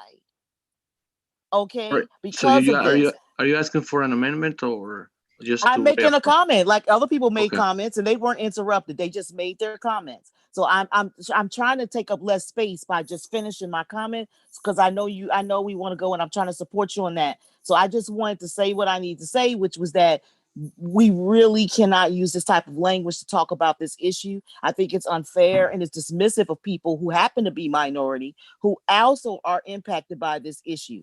And I don't think that that's helpful. And I think that if we're going to tackle this issue, it's impacting all of us. And we all as a community need to, be working together to address the issue, because it's impacting all of us, our elderly, our school children, our essential workers, our people that are caring for people with COVID, can't even sleep. So this is just, I just want us to stop with that, and I do encourage data, and the data will bear out. We need to get data and talk about these issues in the context of where these complaints are coming from. And I guarantee you there are complaints coming from east of Broadway where I live. So I guarantee you there are complaints coming from those areas. Thank you. All right, thank you. So were there any comments about my amendment? Yeah, Nobles, Curtis. Yes, sir. I'm sorry. I think the language you read is excellent. I think it should be the last resolved. It doesn't read like a whereas clause. We're asking people to take action. It should be a resolved clause. Okay, noted. Good. So I'm gonna move to vote. That's the end of comments. So Ozzy, Okay. let's just move to vote. Right. So before we are voting, We have resolution number 16 is no objection. There was a typo, so it's a no objection. We have two negative resolutions. If you vote for negative resolutions, you vote with the committee's recommendation. If you vote against it, you vote against the committee's recommendation. Also, Resolution A, we just voted at the beginning of the meeting. You don't have to tell me how you vote on it. And I think we're ready to vote. And Okay. also resolution 20 is withdrawn. Oh, thank you about that. 20 was withdrawn. Hold on a second. Okay. And the two negative resolutions. Hold on. I'm sorry. Hold on, guys. 20 was withdrawn. Yes. Okay. Sally, what do you want to say? The two negative resolutions. They are on the agenda. You guys can look it up. I'm going to start calling. Go ahead, move to vote. Okay. I want the no first, followed by the abstention, and then followed by the yeses. Marielle Ali. Yes to all. Okay, hold on a second. Okay, Richard Ullman. Yes to all. Francisco Alvarez, I don't think he's there. I have to call his name. Guys, you get it. You have to let me do it. I'm sorry. Mary Anderson. Yes to all. Glenys Aquino Gill. I don't think she's here. Wayne Benjamin. I abstain on 15, 16, 17, and 18. Yes to the rest. Okay, abstention on 15, 16, 18. 17 and 18. And also I abstain on 9. And you abstain on 9. I'm going to read it back to you. You abstain on 9, 15, 16, 17, and 18. And yes to the rest. Thank you. Jim Berlin. I vote no on 9, 15, 16, 17, and 18. And I vote yes to the rest. You vote no on 9, 15, 16, 17, and 18. Yes to the rest. Thank you. Tanya. Yes, Tanya? sorry about that. Yes, sorry about that, OC. Yes, I will vote no on 15 and abstain on B. Yes to the rest.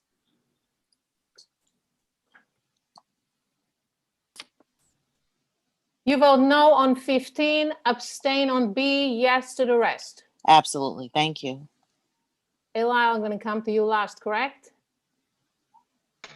Okay. Yes. Daryl? Yes to all. Yes to all. Nobles? Thank you, OC. No to 10, yes to the rest. Hold on a second. No to 10.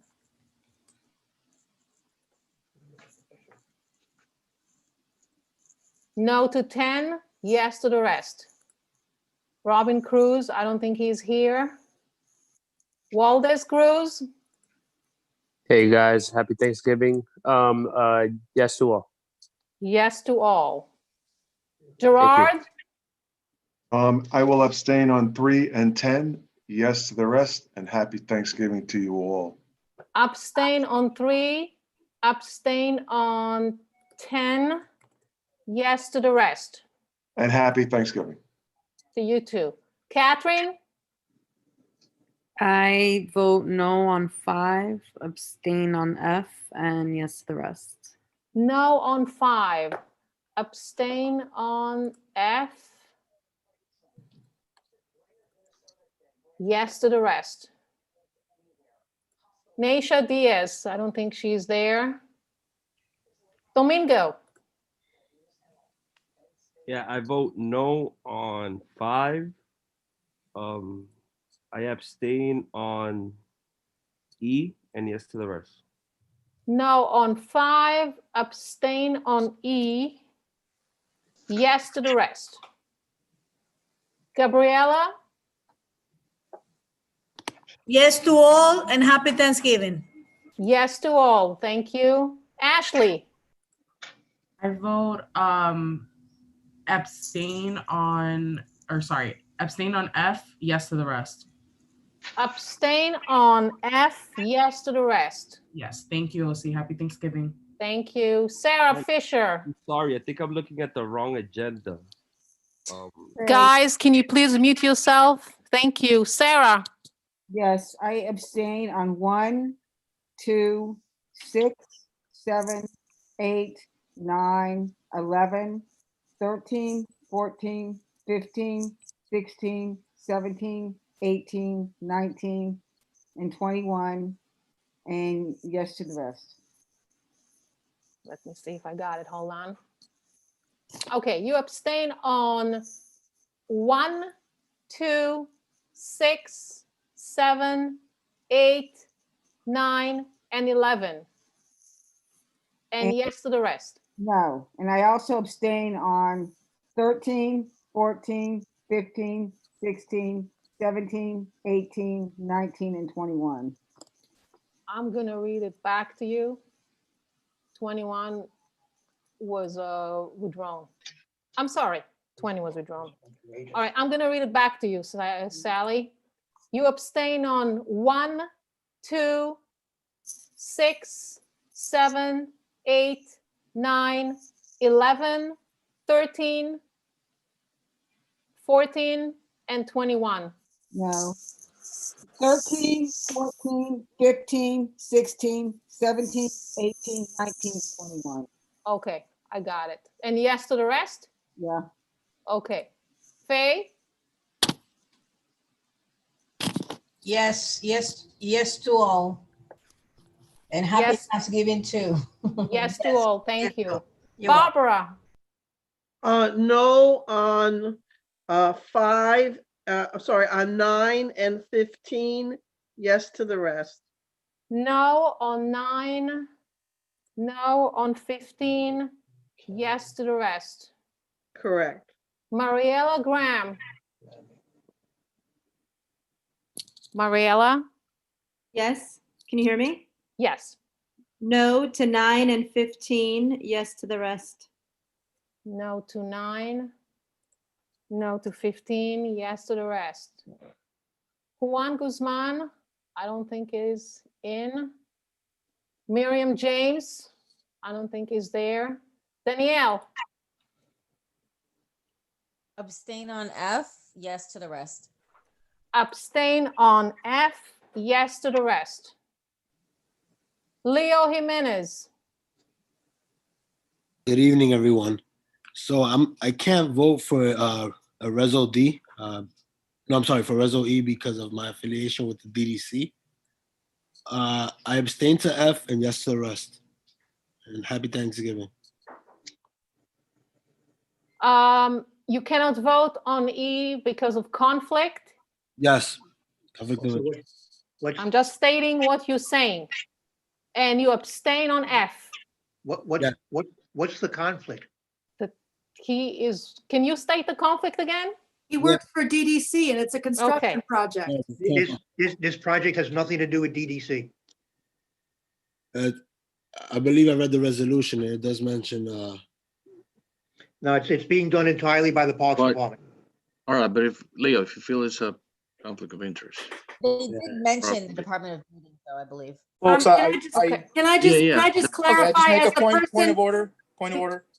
Quite frankly, I don't believe that this has ever been made more clear. You do not have to state exactly what your conflict is if you know yes, what you your do. job is. Steve, You have to state your conflict. No. Yes, If you do. have- Well, Let me- excuse us. Wait. It's not related to what we're doing right It's 10 now. o'clock. If you stop talking over people, I'm trying to clarify. If you have a very clear reason for not stating exactly what your job is, then that is a part, again, your job. You cannot have to, admonish exactly what your job is going to entail. For instance, if you specifically have some agreement with your employer, you cannot actually be forced to say out loud what is the conflict. So again, I would adhere to the rules that you would get from the Conflict of Interest Board. Okay, so wait. So I don't want to, it's 10 o'clock. I don't want this to get into. Unfortunately, that was Yeah. not the guidance we were given by the Conflict of Interest Board, so we're gonna have to look into that. I mean, I'm not disputing you, but, things are unclear at the moment. Good. Okay, so at So- this so- point, I'm gonna leave E as no voting and F abstention and yes to the rest. Yeah, continue on. I Move want on, move to, on. Leo, is that correct? Yes, Yeah. thank you, Elsie. Thank you. Yeah, May I continue have on. No, wait, no. No, continue on, and then we can talk about anything you want. Go on. Joseph? I'm going to say yes to all and happy Thanksgiving. Thank you. I vote no to number 11 and no to number 15 and yes to the rest. Betty Lehman? Yes to all and happy Thanksgiving. Yes to all. Francisco Lopez? Francisco? Yes, hello guys. I put down no to 5, no to 10, no to F, yes to the rest. No to 5, no to 10, no to F, and yes to the rest. Okay. Liz Ritter? I am not voting due to conflict on items 1 and 14. The nature of the conflict is that both establishments recently made a donation to a nonprofit on which board I am a trustee. I am abstaining from number 9 and number 15.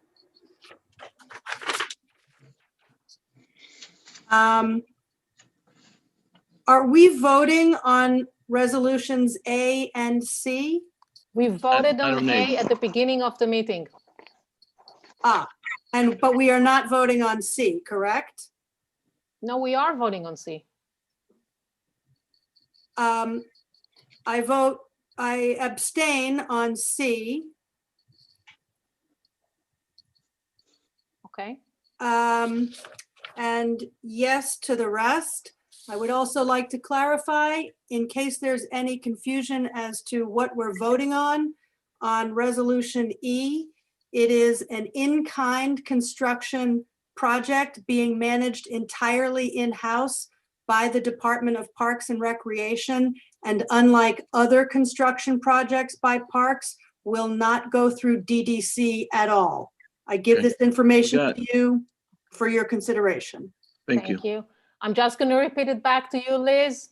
You are not voting on number 1 and number 14. You are abstaining on 9, 15, and C, and yes to the rest. That is correct. Thank you. Maria Luna? Okay, I think I should give you the yes first because they are less than the other. Okay.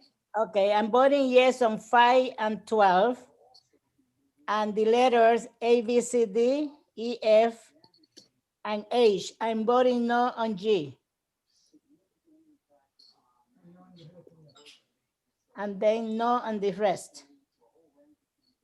Okay, so you're voting yes on number 5 and number 12. Correct. B, C, D, E, and F, and vote yes. I'm sorry, and vote no to the rest. Correct. I'm sorry, I need to change my vote because my agenda is different. I cannot have more than one person talking. You can wait until the end, as Please, let me usual. just finish that. I am voting no on the resolution on the G. And then that is correct. And the age is yes.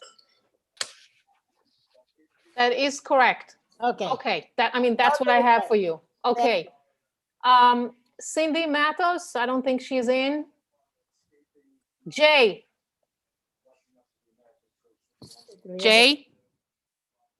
He was there. Okay. Jay, can you hear me? All right, I'm gonna come back to him. Isidro? Yes to all. Happy Thanksgiving, everyone. Yes to all, thank you. Ariel? Voting yes to all. Yes to all. Debbie?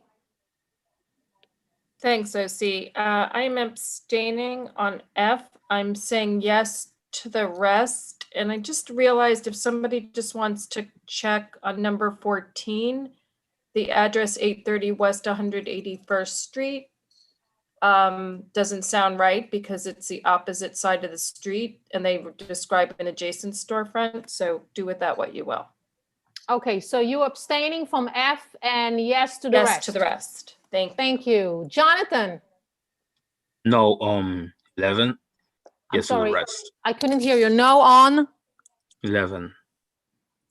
No on 11 Yes to the rest. and yes to the rest. Right. Aisha? Aisha?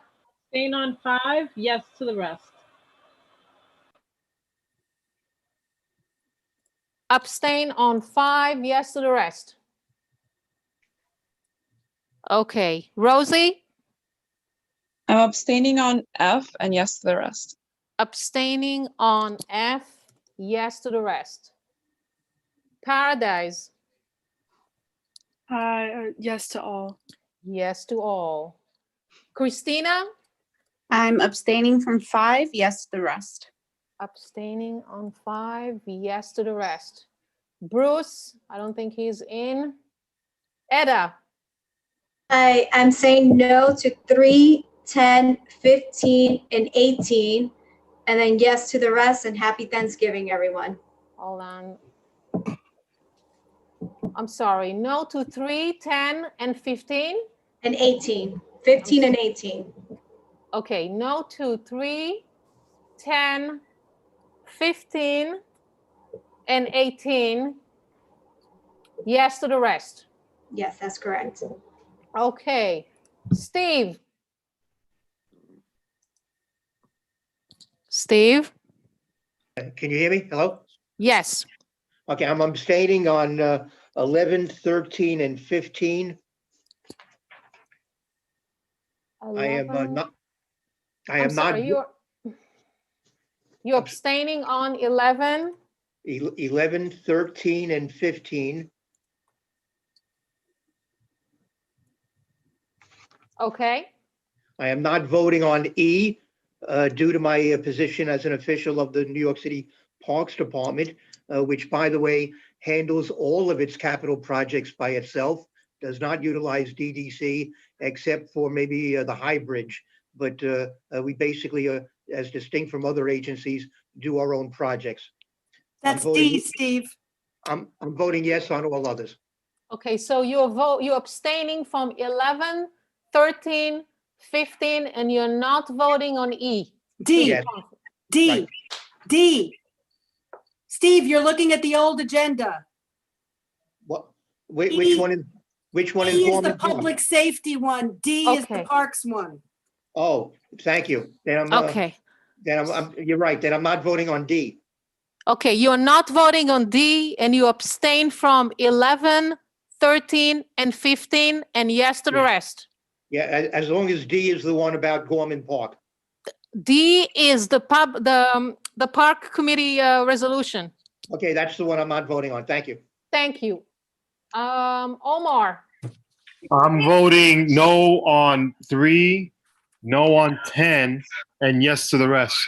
No on 3, no on 10, and yes to the rest. Correct. Okay, Angel? Yes to all. Angel, yes to all. Christopher Ventura, I don't think he's in. Curtis, Yes to all. yes to all. Now I'm going back to Liz.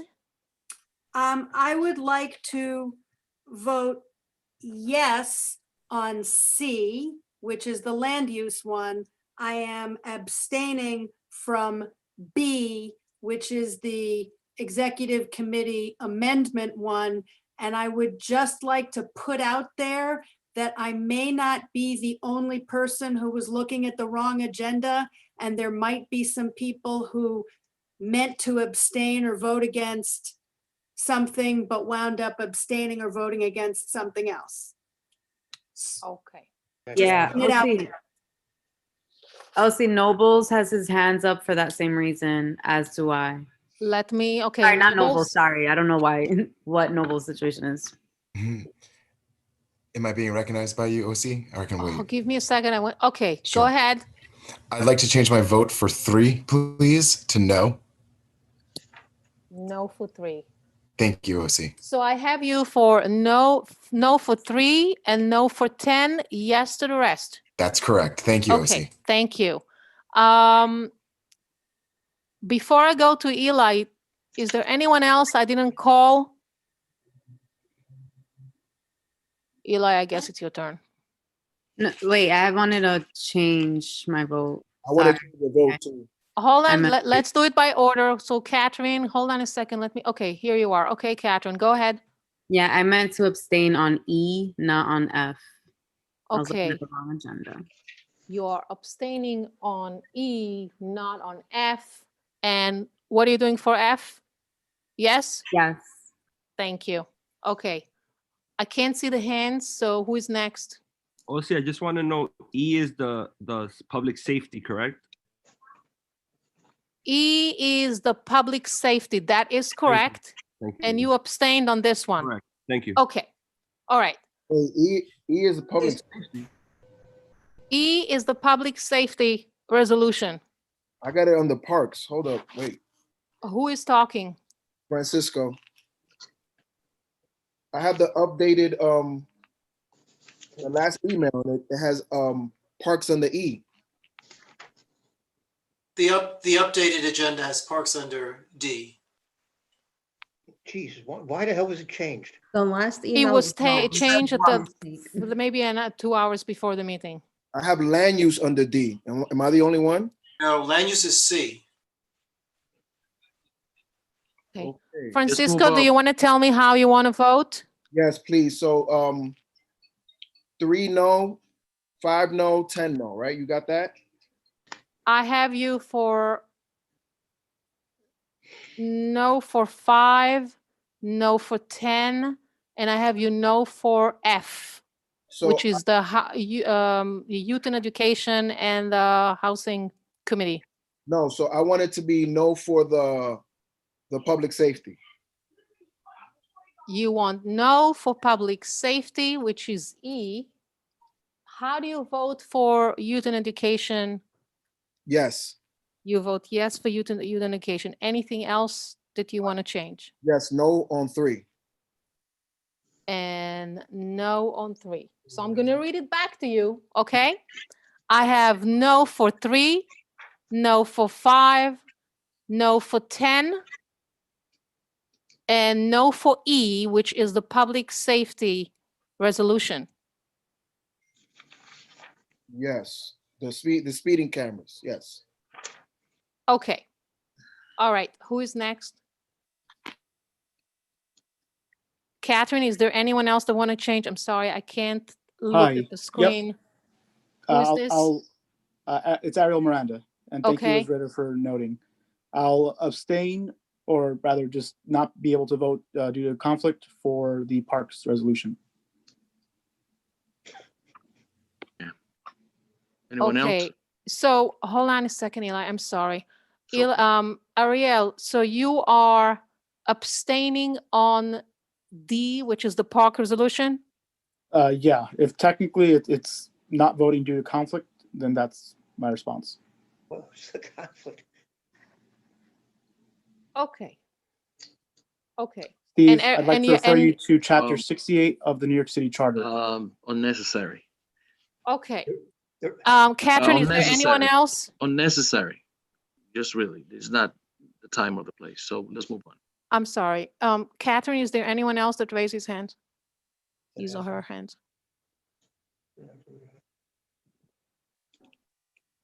I don't think there is anyone else.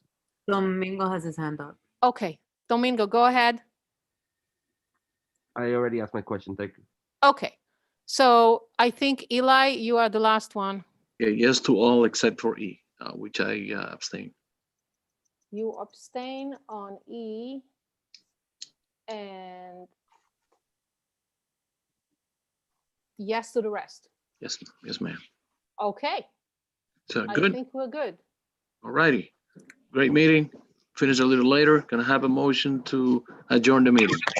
No, we didn't do new business. I so move. I so move. What about the result? What Yeah, about new business? Okay, I What I about- have to tally everything, but for what I can tell right now, I think all resolution passed, so. Can, Yeah. can I have a point of order for our parliamentarian for our next meeting?